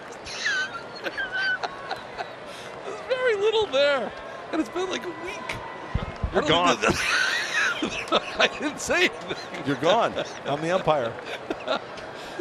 You do a little leg kick too? 2-2 pitch. That is strike 3, and they froze Suarez. Third time he is struck out. It's a 4-1 Giants lead.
Brought to you by Sequan Casino. Opening in 2019 is Sequan's brand new 300-room resort and hotel. By your San Diego Honda dealers. Visit us at sdhondadealers.com. And by Evans Tire and Service Centers, home of the Buy Two, Get Two.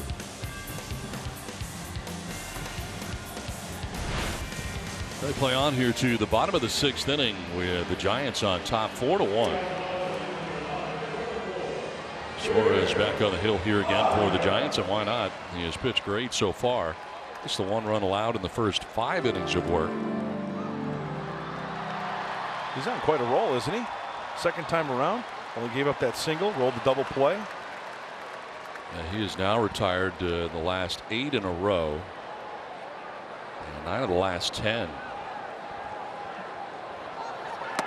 This is with ball 1 to the top of the order, and Will Myers. Defensive changes as Gorkys Hernandez stays in the game, takes over in center. Moving from center to left is Gregor Blanco. Fly ball to the direction of Gorkys Hernandez, new center fielder. Makes the catch for out number 1 of the 6th inning.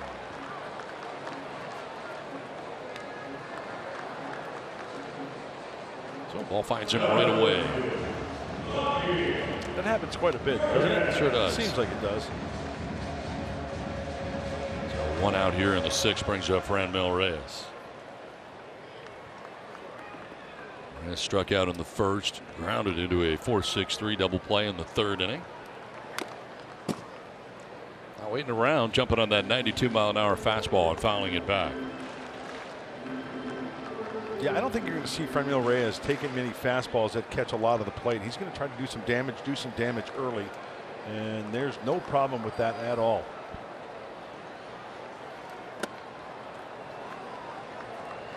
I mean, you look at him standing in the box as we take a look at defensively, the shift, 3 heavy on the left side for the Giants. I mean, he can be intimidating. Down the right field line and headed for the corner. That's going to one-hop the wall. Slater over to play it. Throw goes to second, and oh boy. Wow. Out at second base is Franmil Reyes. What a throw from Slater. He got to it quickly, got rid of it quickly, accurately to second base, and Reyes is thrown out trying to stretch it into a double. Wow, this is impressive. Slater gets the carom, spins towards the glove side, and look at Crawford kind of deking. Right? Did you see him? Yeah, kind of deking totally him a little bit. Yeah, just kind of standing there casually, knowing that the ball's in flight, and then all of a sudden, snap it, catch it, tag it. And Suarez loved it. Single for Reyes, but thrown out at second base. And Hunter Renfroe drives one towards deep left center field. Hernandez back onto the edge of the track. Not quite. Just in front of it. Makes the grab that ends the 6th inning. We head to the 7th with the Giants on top 4-1.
On top of the Padres 4-1, and the top of the Giants order coming up. Gregor Blanco, second inning of relief here for Brad Wick, who took over in the 6th inning.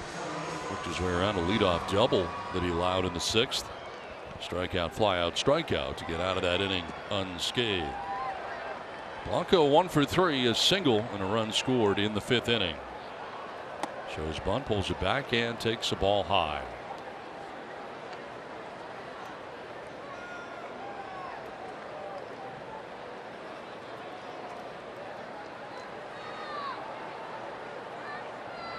Okay, big tall lefty. Fouled off to the left, 1-1. You know, it just occurred to me, you know who Brandon Wick kind of reminds me of? His mechanics and his delivery. Who's that? A little bit of Ryan Booker, doesn't it? A little bit. Just a little bit. Ryan threw across his body, high 3/4, so we got action in the bullpen. Nikita begins warming.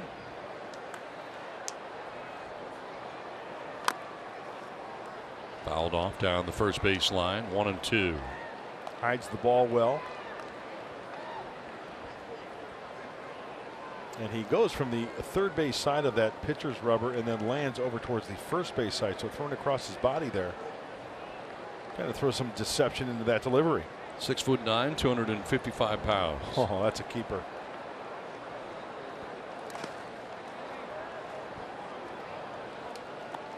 That is a big kid. Came over from the Mets with Corey Mazzoni. Exchange for Alex Torres, June 13th of 2015. Remember Alex Torres? He was the left-hander. Remember, he wore that headgear, the protective headgear. Do you remember that? That was not here. This one down the left field line. Renfro towards the corner. Won't have a play, but it's a foul ball. Not much foul ground, but he found it down there. The ball slicing off the bat. Good effort, though, by Hunter. Now he's got to pull up. And he goes kind of hard into that padded wall down there. Watch out for that right shoulder.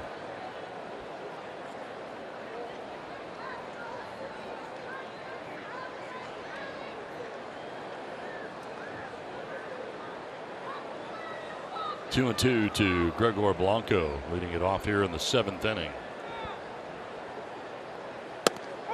That is strike 3. Going to pick it up on the corner. 92 miles an hour. Third strikeout for Wick. One down. Very nice. Great location. Lefty on lefty, thrown across his body and then going to the glove side at 92. It's a two-seam fastball right there. And one down here in the 7th brings up Joe Panik. Panik 2 for 3, singling in the 1st, singling in the 3rd before grounding out in the 5th.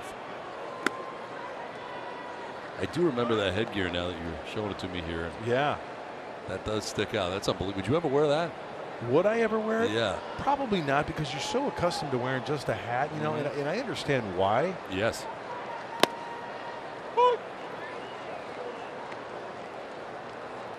It's like a hat helmet thing. Yeah, it does. Yeah. Yeah. I tell you what, it's one of those situations to where if you would be unfortunate to get a ball hit right back at you, you're glad you're wearing it, obviously. Down the third baseline, Myers with the backhand. Even with the bag throw, he's going to be in time. And there are 2 outs in the inning. And coming up is Evan Longoria. Time now for the Bill Howe play of the game. Longoria's 2-run shot down the left field line off that second basket on the Western Metal Supply Company building. It was a very impressive swing by the Giants third baseman. Up and in, and he got his hands through, got to it. And once again, that's a hard pitch to keep fair. A lot of guys are too quick to that baseball and they send it on the way foul, but he did a good job keeping it fair for the home run. This is his 16th home run of the year. It's that back foot out of the way on a pitch down and in.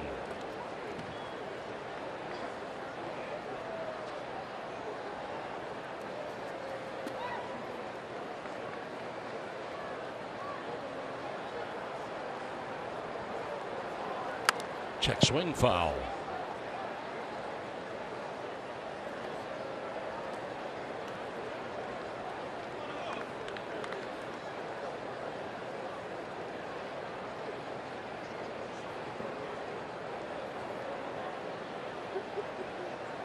Evan Longoria, born in Downey, California.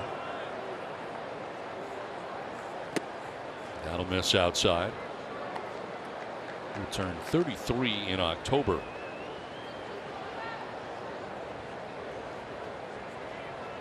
Part of the deal that saw Denard Span go the other way to Tampa Bay at the time. Breaking ball in there, and it's 2-2.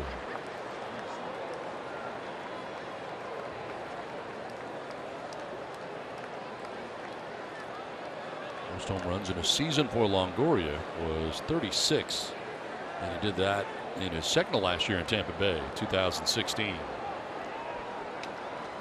2-2 is foul back.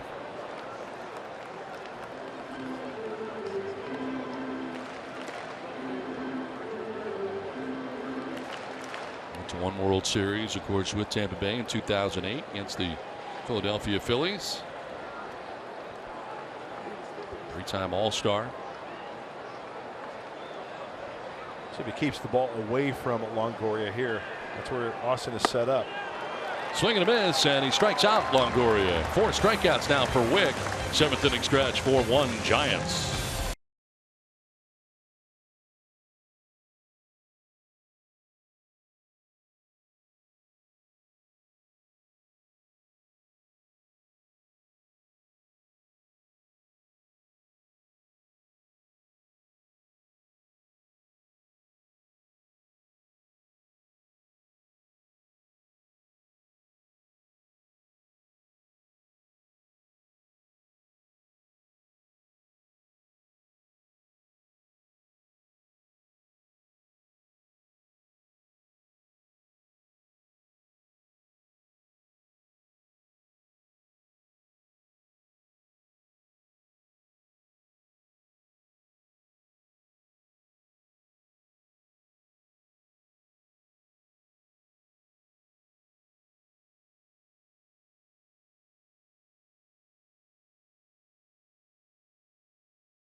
It's 6 and 11 with a 4.33 ERA, and so the Padres to 1 run through the first 6 innings.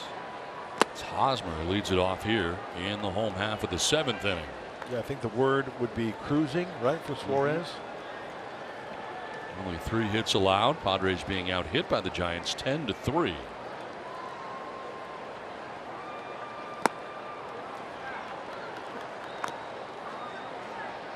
Well, he's good for about 100, 105 pitches as we see the breakdown. My goodness. Wow.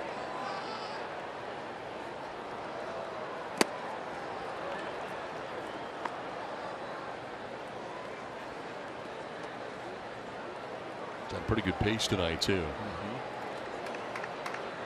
Been in a good rhythm all night.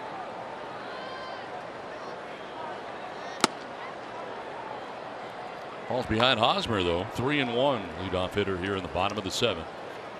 Hosmer hedges, and then Galvis expected here in the 7th inning. Big rip there by Hosmer and a full count now. You see the effectiveness of a 91-mile-an-hour two-seam fastball, 3-1 count. It's the 3rd 3-ball count tonight for Suarez, and knee high splits the heart of the plate down to the zone with that two-seamer. Broken bat, grounder to second base. Panic throws out Hosmer for the first out of the 7th inning. You can hear that broken shillelagh from all the way up here. Yeah. And Suarez doing a good job of staying off the barrel of the bat, off the end of the bat, or in the kitchen of these Padre hitters. I've heard a couple of those, maybe 3 broken bats tonight. Did you just say shillelagh? I did, yes. Yeah. I was going to say, stealing my lines again. Another one, yeah. Yeah. I don't know if I like it, though. We'll see how it goes. I just want to try it for size. Yeah. I like it. One down here in the 7th.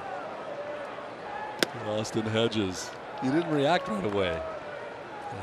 I wasn't listening, which happens a lot.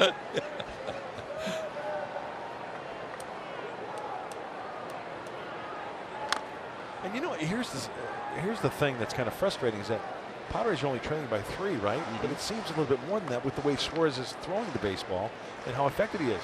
I mean, a couple of base runners, a big hit. Padres need some multiple base runners to try to get to him. But he is just doing a great job tonight against these Friars. Not been able to mount much of an attack here.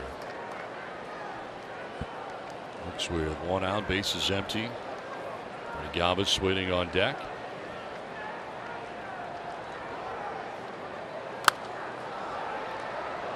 2 balls, 2 strikes to Hedges. Now for Hedges, back in the 2nd inning, he collected his 14th home run of the year. Solo shot, which at the time gave the Padres a 1-0 advantage. One of the few mistakes that Andrew Suarez has made in this contest. Don, you're exactly right. It seems like there has been maybe a handful of mistakes that Suarez has thrown, but the Padres either out in front of it, maybe taking it, working underneath it for a fly ball, a weak fly ball, maybe even a weak grounder. That's the only mistake that's been squared up. I feel pretty much straight away here on Hedges. 2-2. And it's chopped left side. Deep shortstop and Crawford in time to get Hedges. 2 down here in the 7th inning.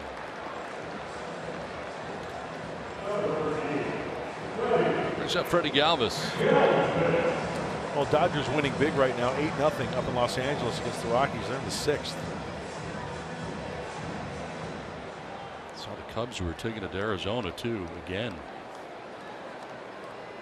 2 down here in the 7th, and Freddie Galvis. Suarez about to throw his 75th pitch of his outing, and it is line to left, down to the left field corner. Freddie Galvis thinking 2, headed to second base as Blanco gets it back in, but it's a 2-out double for Freddie Galvis. Just the 4th Padres hit of the night. Freddie swinging early. See where this changeup is. Perfect example of speeding up his bat as well and just catching too much of the plate. Outer third.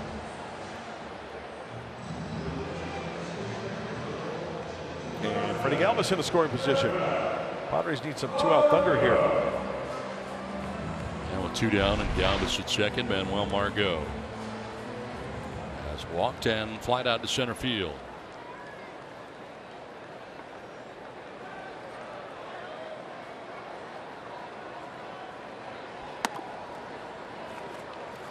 Down that Cubs game you were talking about, 5-0 Cubs in the bottom of the 8th there in Arizona.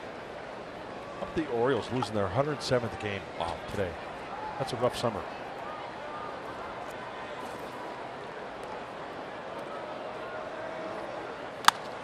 Softly lined and caught at second base by Panic to conclude the 7th inning. We head for the 8th with the Giants on top 4-1.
Christian Yelich, the 3rd player in Major League history to hit for the cycle twice in the same season against the same team.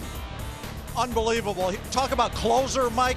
Yelich is entering the MVP. He's strong in the MVP consideration. Him and Javi Baez. That's 23 hits against Cincinnati in 12 games. How about that for an acquisition, right? You give up Lewis Brinson to Miami, and you get yourself a guy who's in the MVP conversation. Scott Miller and I working on Padres Live, the post-game show, which will be brought to you by Cox Communications. When we see everybody after the final out, we know the story as you're following is the National League West race. So as Don and Mark were talking about the Dodgers score right now, we'll also get you updated on what Arizona's doing and give you a full look, I think, at the entire playoff picture. We'll have that. Plus, you'll hear from Andy Green as we get you set for Game 2 against the Giants tomorrow. Don, Mark?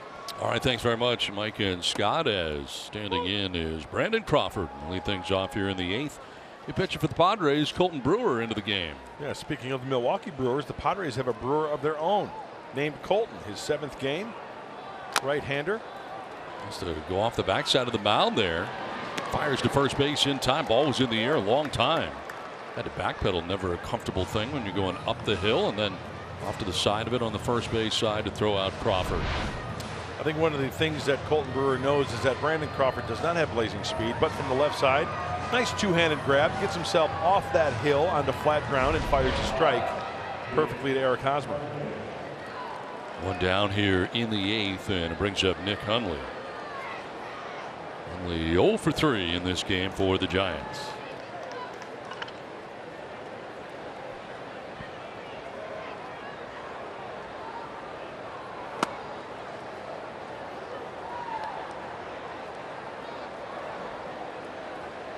Seven in a row retired by Padres pitching. Pretty nice job by Brad Wick. He did a really nice job. 2 strikeouts, hit his spots nicely. Check that. 4 strikeouts for the left-hander. I don't want to shortchange him on his good night in the big leagues. And you know what, Don? After that double in the 6th, left him stranded.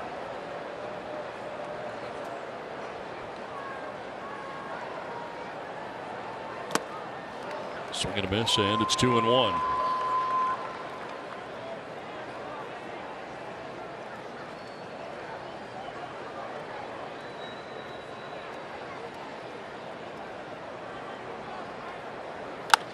Line to left center field. That's in for a base hit.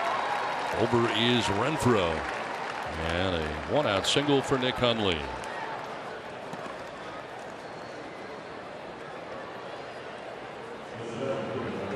So runner on for the Giants here. 1 down in the 8th. That brings up Gorkys Hernandez batting for the first time. Pinch ran back in the 6th inning for Chris Shaw. A big night tonight for the Giants. Shaw had 3 hits in 3 plate appearances. And is hitting at .240 this year. 15 homers and 39 runs batted in. Well, Gorkys Hernandez tied for the team lead in grounding in a double play with 2 other Giants. Buster Posey, who's on the shelf, and Brandon Crawford with 12. So you're saying there's a chance? There's a chance.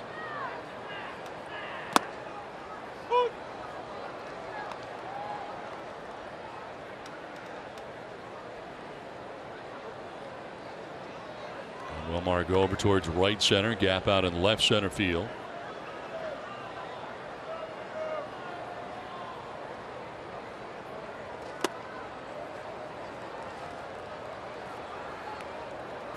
Four runs, 11 hits, no errors for the Giants.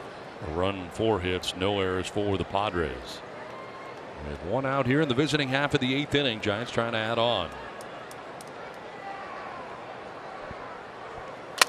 Broken back grounder back to the mound as Brewer goes to second for 1. To first, not going to be in time. Too much speed for Gorkys Hernandez, who gets down the line very well. Now they do get the lead runner in Nick Hundley at second base. Little off balance is Brewer, is right there. Kind of gets twisted up a little bit.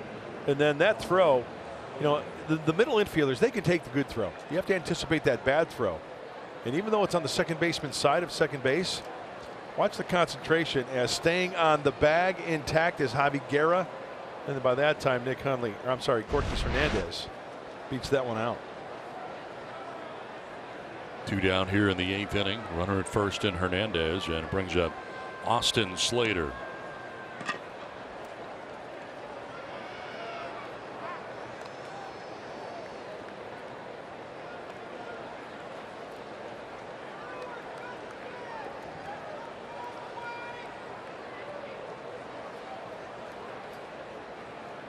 Slater 0 for 3 has popped out to first, grounded out to first, and struck out looking.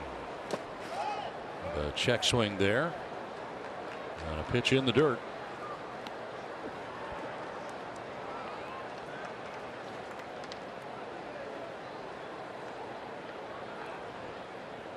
Oh, I forgot one umpire call. Like if you're making the call behind the plate on a check swing and you're ringing him up on the check swing, it's not called third. It's like on that one. Let's say he went. Runner goes. Pitches a strike. Throw down there. And it goes in and out of the glove of Galvis. Stolen base. Rookies Hernandez. Looks like a short hop down to second base there. He is off, and Austin had a good pitch in just on the shortstop side. So Freddie's got a backhand, then come all the way back, but did not catch it cleanly.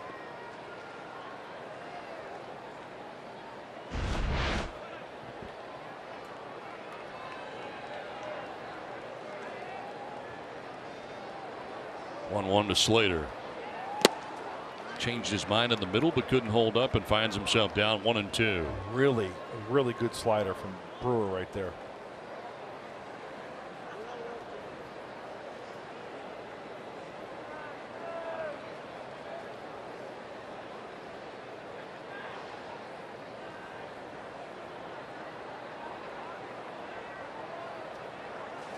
Swinging a foul tip held onto by Austin Hedges for strike 3. We head to the bottom of the 8th. Giants have a 4-1 lead.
Charles Jr. star of the game.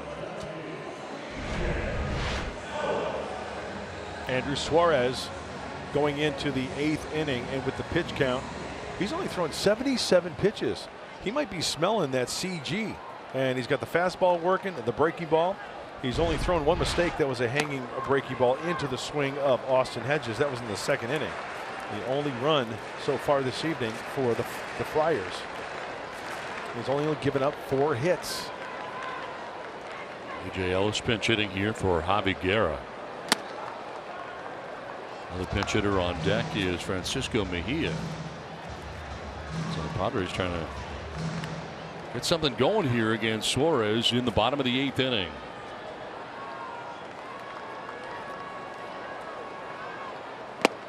That's a strike, and it's 2-1. Just picks up that outside corner. Ellis had one of the huge at-bats in yesterday's walk-off victory.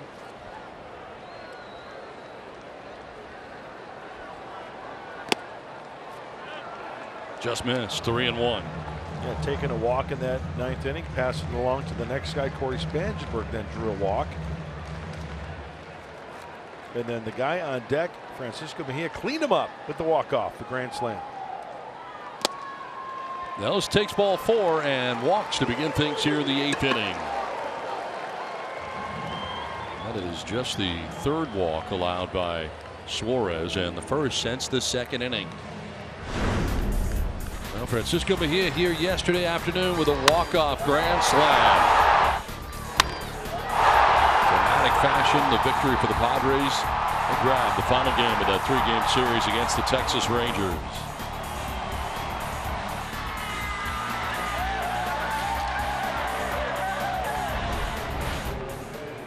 You have a pinch runner at first base. Corey Spangenberg is going to pinch run at first base for A.J. Ellis. So get some speed in the game now at first in Spangenberg. Here is Mejia. And there is strike 1. So Mejia hitting in Colton Brewer's spot. So Brewer goes an inning giving up a hit, no runs, didn't walk anybody, and struck out a batter. Foul back, and it's 0-2. Mark Melanson is now up for the Giants in their pen.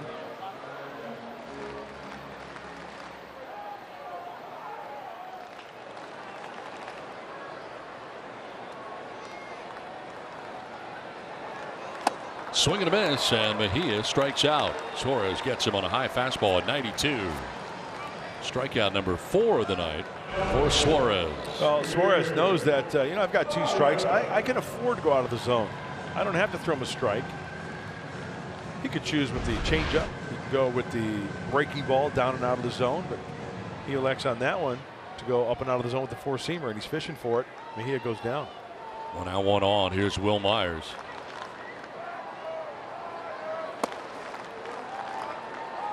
Myers walked back in the 1st inning. Singled in the 3rd before flying out to center in the 6th inning.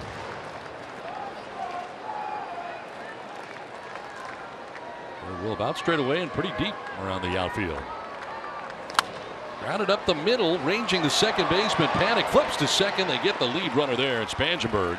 But Brandon Crawford, some fancy footwork and a throw to first base, and getting back was Myers. Not sure if he took the turn towards second base or not.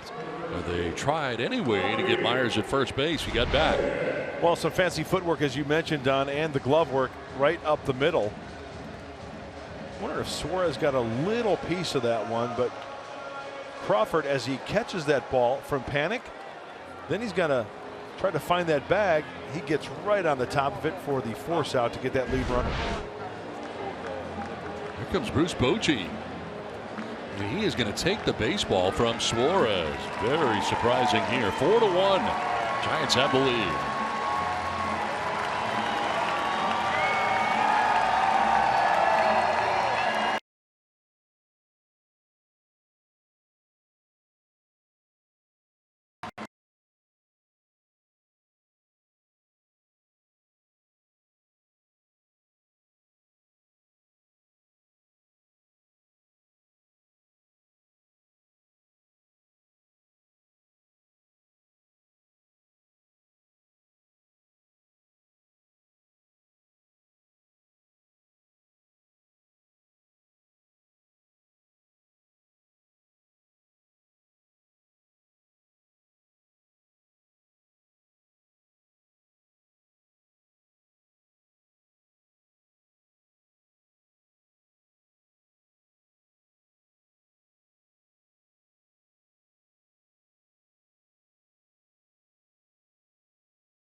Collins 7-8 with a 3.46 earned run average, matched up against Joey Lucchesi. 8-8, 3.67 ERA for Lucchesi. Get you started at 6:30 with Padres Live. The Padres and the Giants in Game 2 of the 3-game series. We're at Game 1 right now with the Giants on top 4-1, 2 down in the 8th inning. And Suarez has been lifted from this game after 87 pitches. Responsible for Will Myers at first base with 2 down in the 8th inning. You got Franmil Reyes coming up, and you got Mark Melancon in the game for the Giants. So righty on righty, and Mark Melancon, he missed 56 games. Remember, he was out with a right elbow flexor strain back from the DL on June 1st. This will be his 36th game. And Melancon, because he was on the shelf, only 3 saves.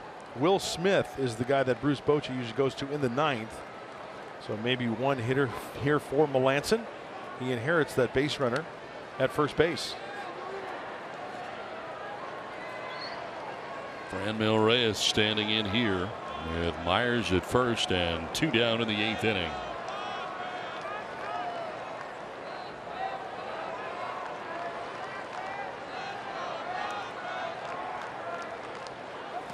Swing and a miss for strike 1. Fastball running away. Yeah, he's known for that cut fastball. Not overpowering, but it's the movement on the outer part of the plate that'll get hitters.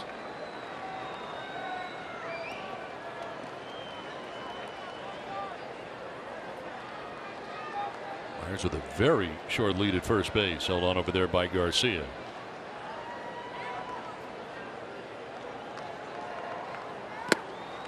On the corner, he got a call right there. 0-2. Wow. That was off the plate by a lot. My goodness.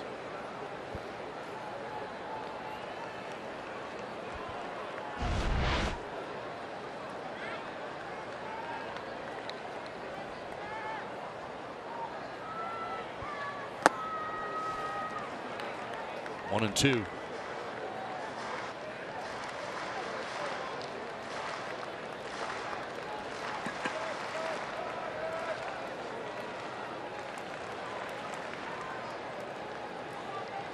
Coming into the game here with the Giants on top 4-1. Trying to get the final out here of the 8th inning.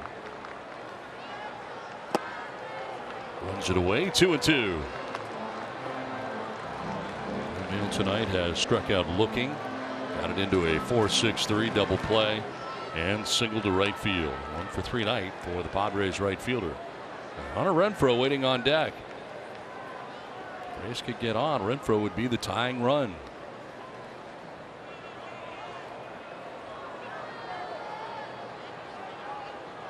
2-2. Full count now. He is trying to pepper away at that outside corner. He got that call earlier in the at-bat with that curveball, but Franmil Reyes is not swinging at those pitches off the plate.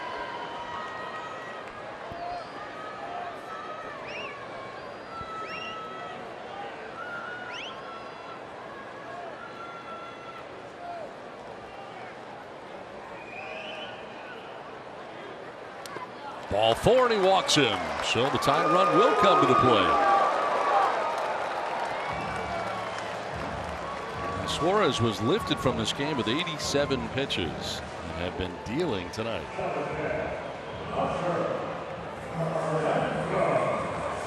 Let's take a look at the Indeed player resume. Look at the resume since August the 1st for Hunter Renfroe. Hitting at 280, 611, the slugging percentage, 15 home runs, 34 runs batted in, and 22 runs scored. After looking at your resume, Mr. Renfroe, you're hired. 2 on, 2 down.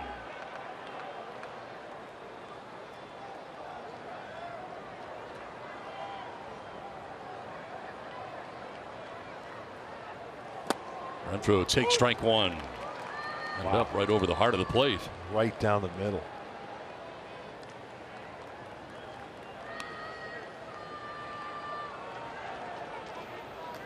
Watson up at the pen now, left-hander for the Giants.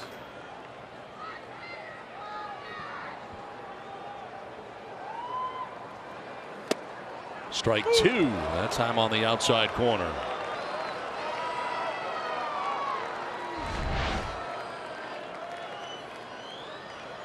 Hey, nice frame job by Nick Hundley. Melancon gets another call.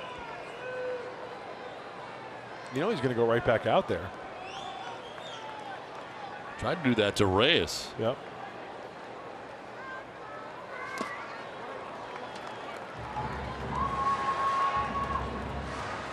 First and second, 2 down here for the Padres.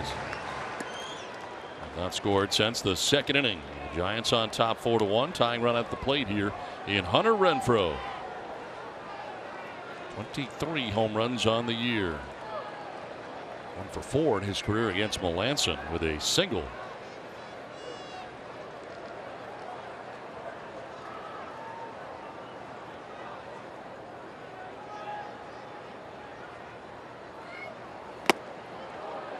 Just off the outside edge.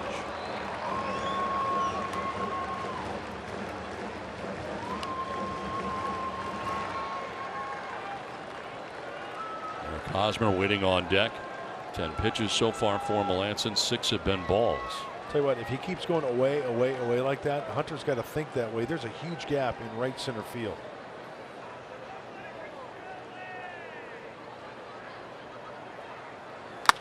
Line into right center field for a base hit. Around from second base comes Myers. He will score. It's an RBI single for Hunter Renfroe, and it's now 4-2 Giants. That run gets charged to Suarez.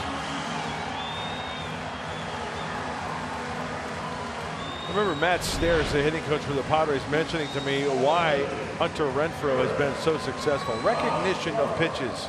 That's a little cut fastball, slider, whatever you want to call it. It's up and away, and he's driving it that way.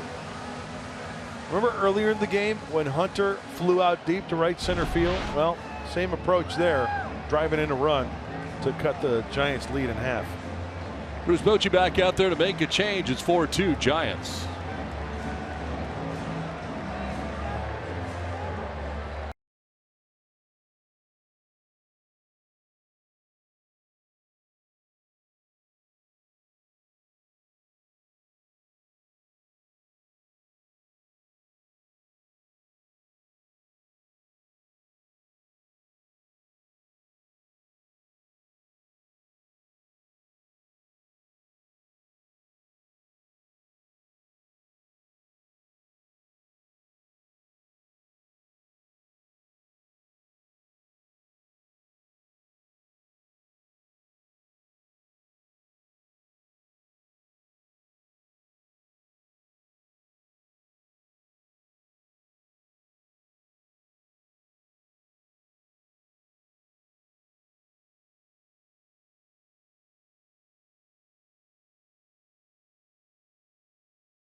Half of the 8th inning. So far a run in. They've got runners at first and third. And Eric Hosmer coming up to face the new pitcher for the Giants as Tony Watson comes into the game.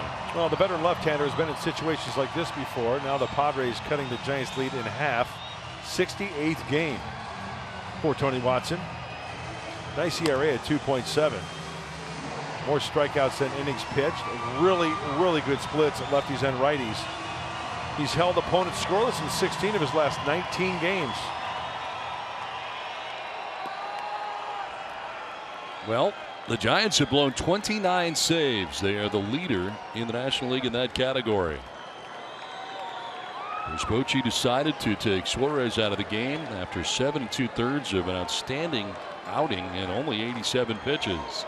Goes to Melanson, faces 2 batters, allows a run. Hosmer will ground one back to the mound in the first pitch, and Watson throws him out to end the inning.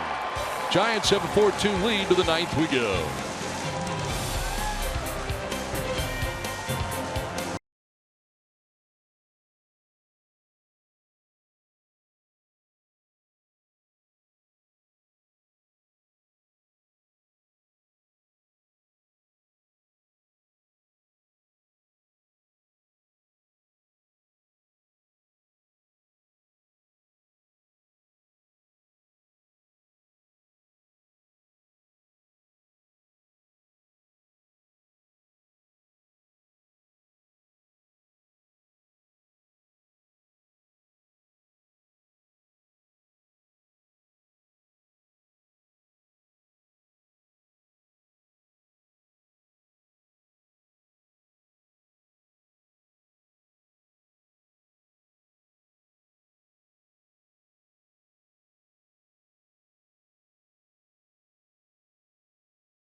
stuff. You guys were so upset about it. If you want to be considered the best team in San Diego, you got to start beating teams like Helix. Well, so far the season obviously is going very well. We're 4-0. This is our chance to kind of make ourselves known and solidify a spot in the top 4 and listen to a statement we're about to make. Go under the helmet and Inside St. Augustine Saints football program as Inside San Diego Sports gives an all-access look at the Saints as they look to stay undefeated versus the Helix Highlanders. That's Inside San Diego Sports tomorrow after Padres Live. Well, the Padres get a run back in the bottom of the 8th inning. To the 9th we go, and Robert Stock's first pitch is in there for strike 1 to Garcia. Got to hold them. Hold the Giants to 4. Already the 28th game for the rookie right-hander. Brought that ERA down, 2.27. Very nice numbers for Robert Stock. Foul off to the right, out of play, 0-2.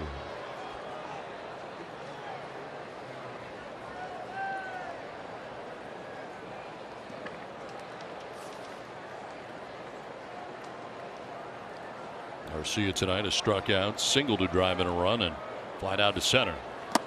Swing and a miss, and striking out is Garcia. Stock made quick work of him. 1 down in the 9th inning. Well, we know he can throw up around 100. That one's at 97, up and out of the zone. Tough to lay off that high heat. Hansen about to pinch hit here. Defensive changes for the Padres. As Corey Spangenberg stays in the game at second base. Moving from second to short is Freddie Galvis. And Robert Stock into the game now, has a strikeout, 1 down.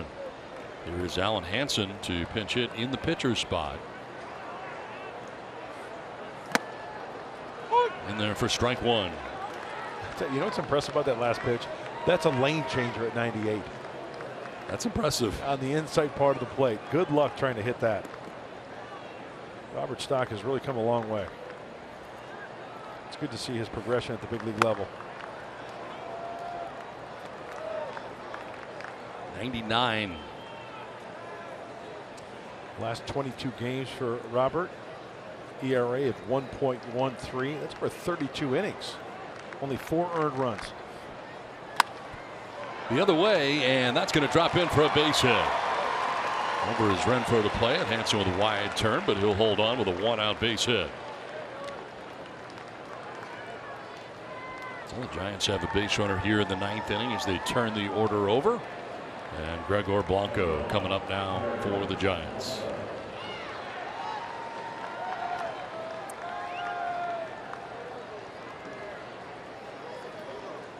Blanco tonight singled in the 5th inning, 1 for 4 game. Couple of strikeouts tonight for Blanco, who started the game in center field and since has moved to left field with some defensive changes for the Giants.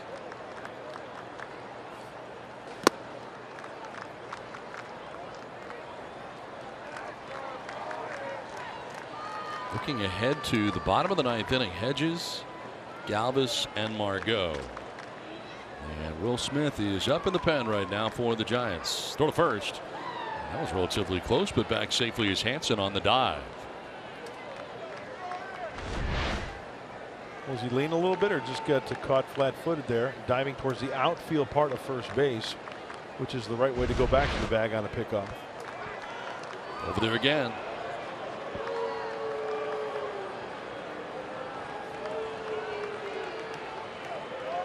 Ron Wotus, the third base coach, flashing the signs. Bruce Bochy probably wanted to try to get him into scoring position. Let's see how quick to the plate Robert Stock is, what kind of leg kick he uses. Well, Balk has been charged here to Robert Stock. Called by the home plate umpire, Mark Ripperger. I wonder why that's a balk. He pointed to his knee.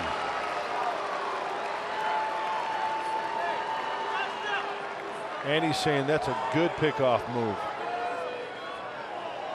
Of course, you cannot come out to argue a balk.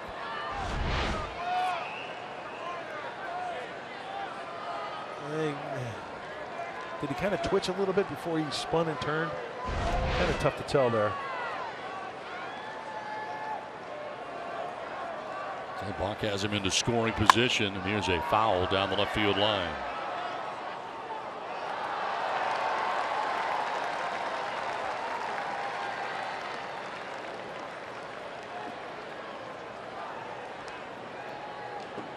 Hansen in scoring position with one down in the ninth inning. Giants trying to add another insurance run here. 1-1 to Blanco. Straightens him up, 2-1.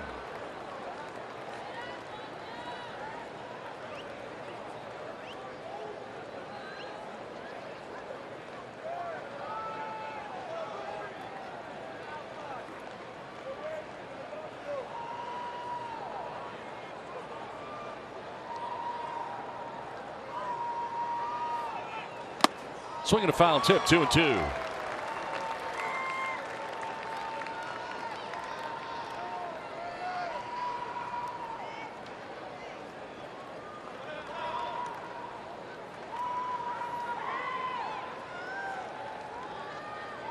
Joe Panic waiting on deck for the Giants.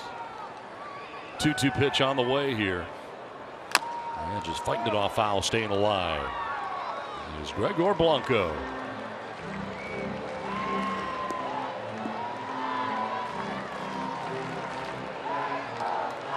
Manuel Margot, center field over towards left center. Big gap in right center field for Blanco. See all that room out there in right center. 2-2 pitch. And it's elevated for ball 3, missing at 98 miles an hour.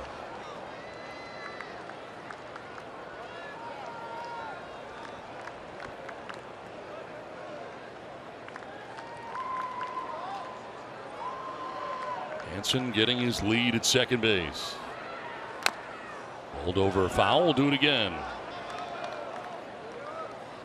Eighth pitch of the at bat coming up here for Blanco.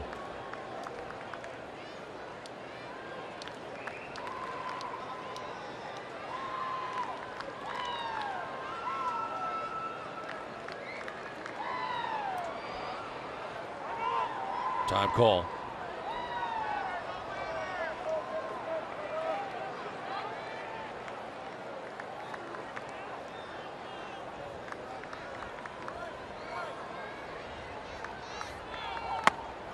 Strike 3 called. Right at the top of the zone, apparently. Blanco didn't think so. Let's take with him the second strikeout for Robert Stock. 2 down in the ninth inning. Well, according to Fox Tracks, that's a legit strike. 97. You can see that dot filled in, perfectly placed and nicely framed on the two-seamer from Austin Hedges. Stick it right there. Leave it there. That's a strike. Good pitch. So 2 down in the ninth inning. Joe Panic coming up. Panic with 2 singles in this game. He's also grounded out twice.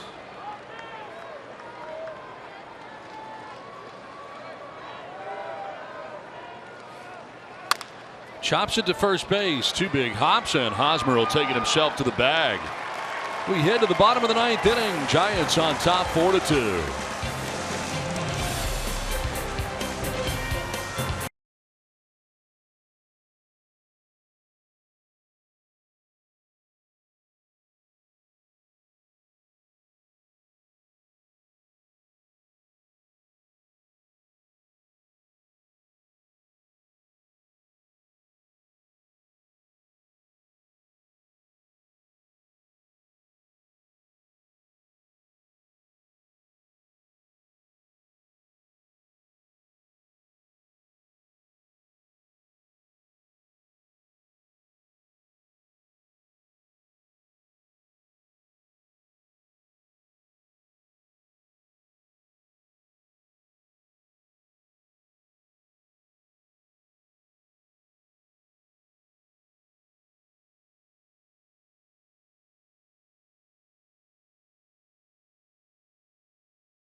The bottom of the 9th inning. Let's revisit our keys to the game, brought to you by your San Diego Honda dealers.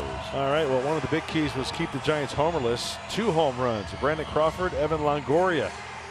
Last 6 games, they were homerless, and they had a 2-4 record, and 3-peat for Mitchell, not the case. 5 innings, 9 hits, 4 earned runs, made a lot of mistakes. Didn't walk anybody, struck out 4 for Brian Mitchell.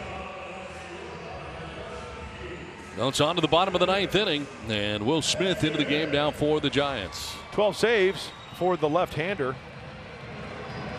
Got his 12th save Saturday. It was his first since August 23rd, so spread out quite a bit. 51st game for the veteran left-hander. Really, really good ERA at 1.8. And you can see the splits well below 200 for lefties and righties alike. Austin Hedges homered back in the 2nd inning, his 14th home run of the year, and at the time with Padres on top 1-0. One of the few mistakes that Andrew Suarez made on the evening. A breaking ball right to the heart of the plate, and Austin Hedges sent it on his way. Now he's going to lead it off here in the bottom of the 9th inning. Padres trailing by 2 runs. A 1-for-3 night tonight for Hedges.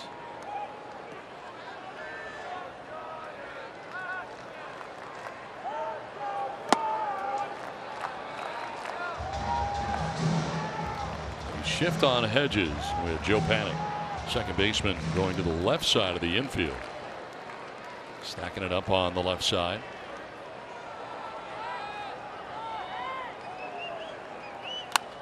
Popped up, foul ground. Back comes Hundley, but he will not have a play. 1-1 now to Austin Hedges, with Freddie Galvis waiting on deck here in the bottom of the 9th inning.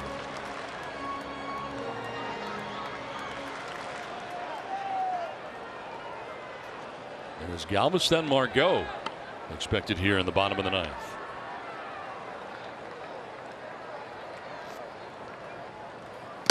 Swing and a miss, and it's 1-2. Fastball by him at 92.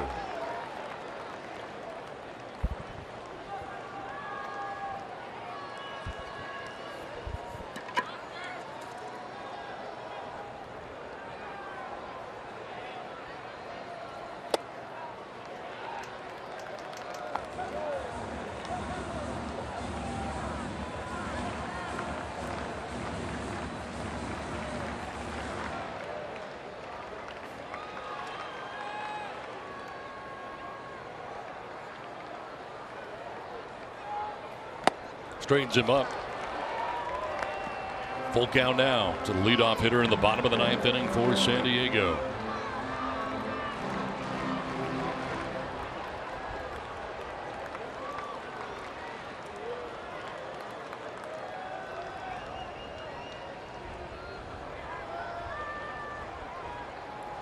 On the ground, softly hit towards third. Longoria has got it, throws on the run, and in time to get Hedges at first base. Nice play by Evan Longoria for the first out of the 9th. That's a very nice play by the veteran third sacker. On the run, throwing accurately. Touched in fair territory, and it's a big first out for Will Smith. Not a lot of action on the bases when this lefty is on the mound. See, his body was in foul territory, but gloved in fair for the first out here in the 9th. Here is Freddie Galvis, who doubled his last time up. Now tries to bunt, pops it up, and it is caught by the pitcher Smith. Into the slide to make the catch on the bunt bid that's popped up. 2 down. Good reaction, good athlete. Will Smith all over it. Left-hander, good fielding position. 2-hand grab on the feet first slide towards home plate to cradle that one for the second out. Freddie Galvis trying to get a base runner, bring that tying run to the plate. 2 down in the 9th inning, and it brings up Manuel Margot. He has walked, flied out to center, and lined out to second base.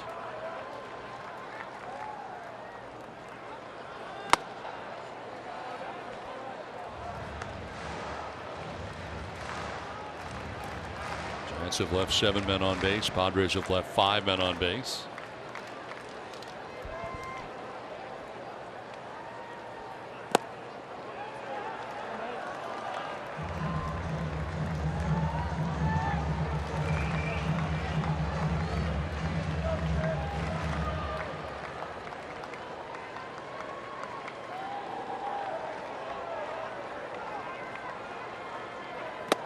in there for a strike, 2-1.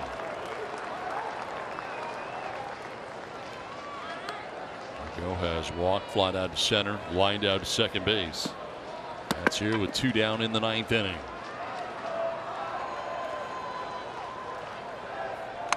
Fouls it off, 2-2. Way out front of that changeup. There was literally off the bat, the end of the bat of Manuel Margot. You're so far out in front of that pitch. That's a breaking ball. I take that back. See how far? You're cued off the end of the bat.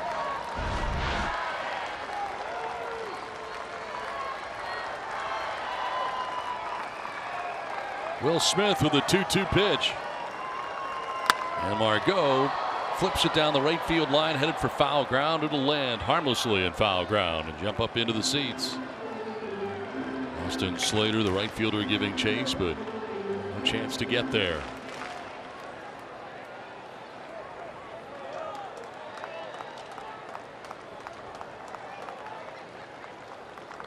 Two down in the 9th inning. 2-2 the count to Margot. Check swinging a ball in the dirt and a full count now.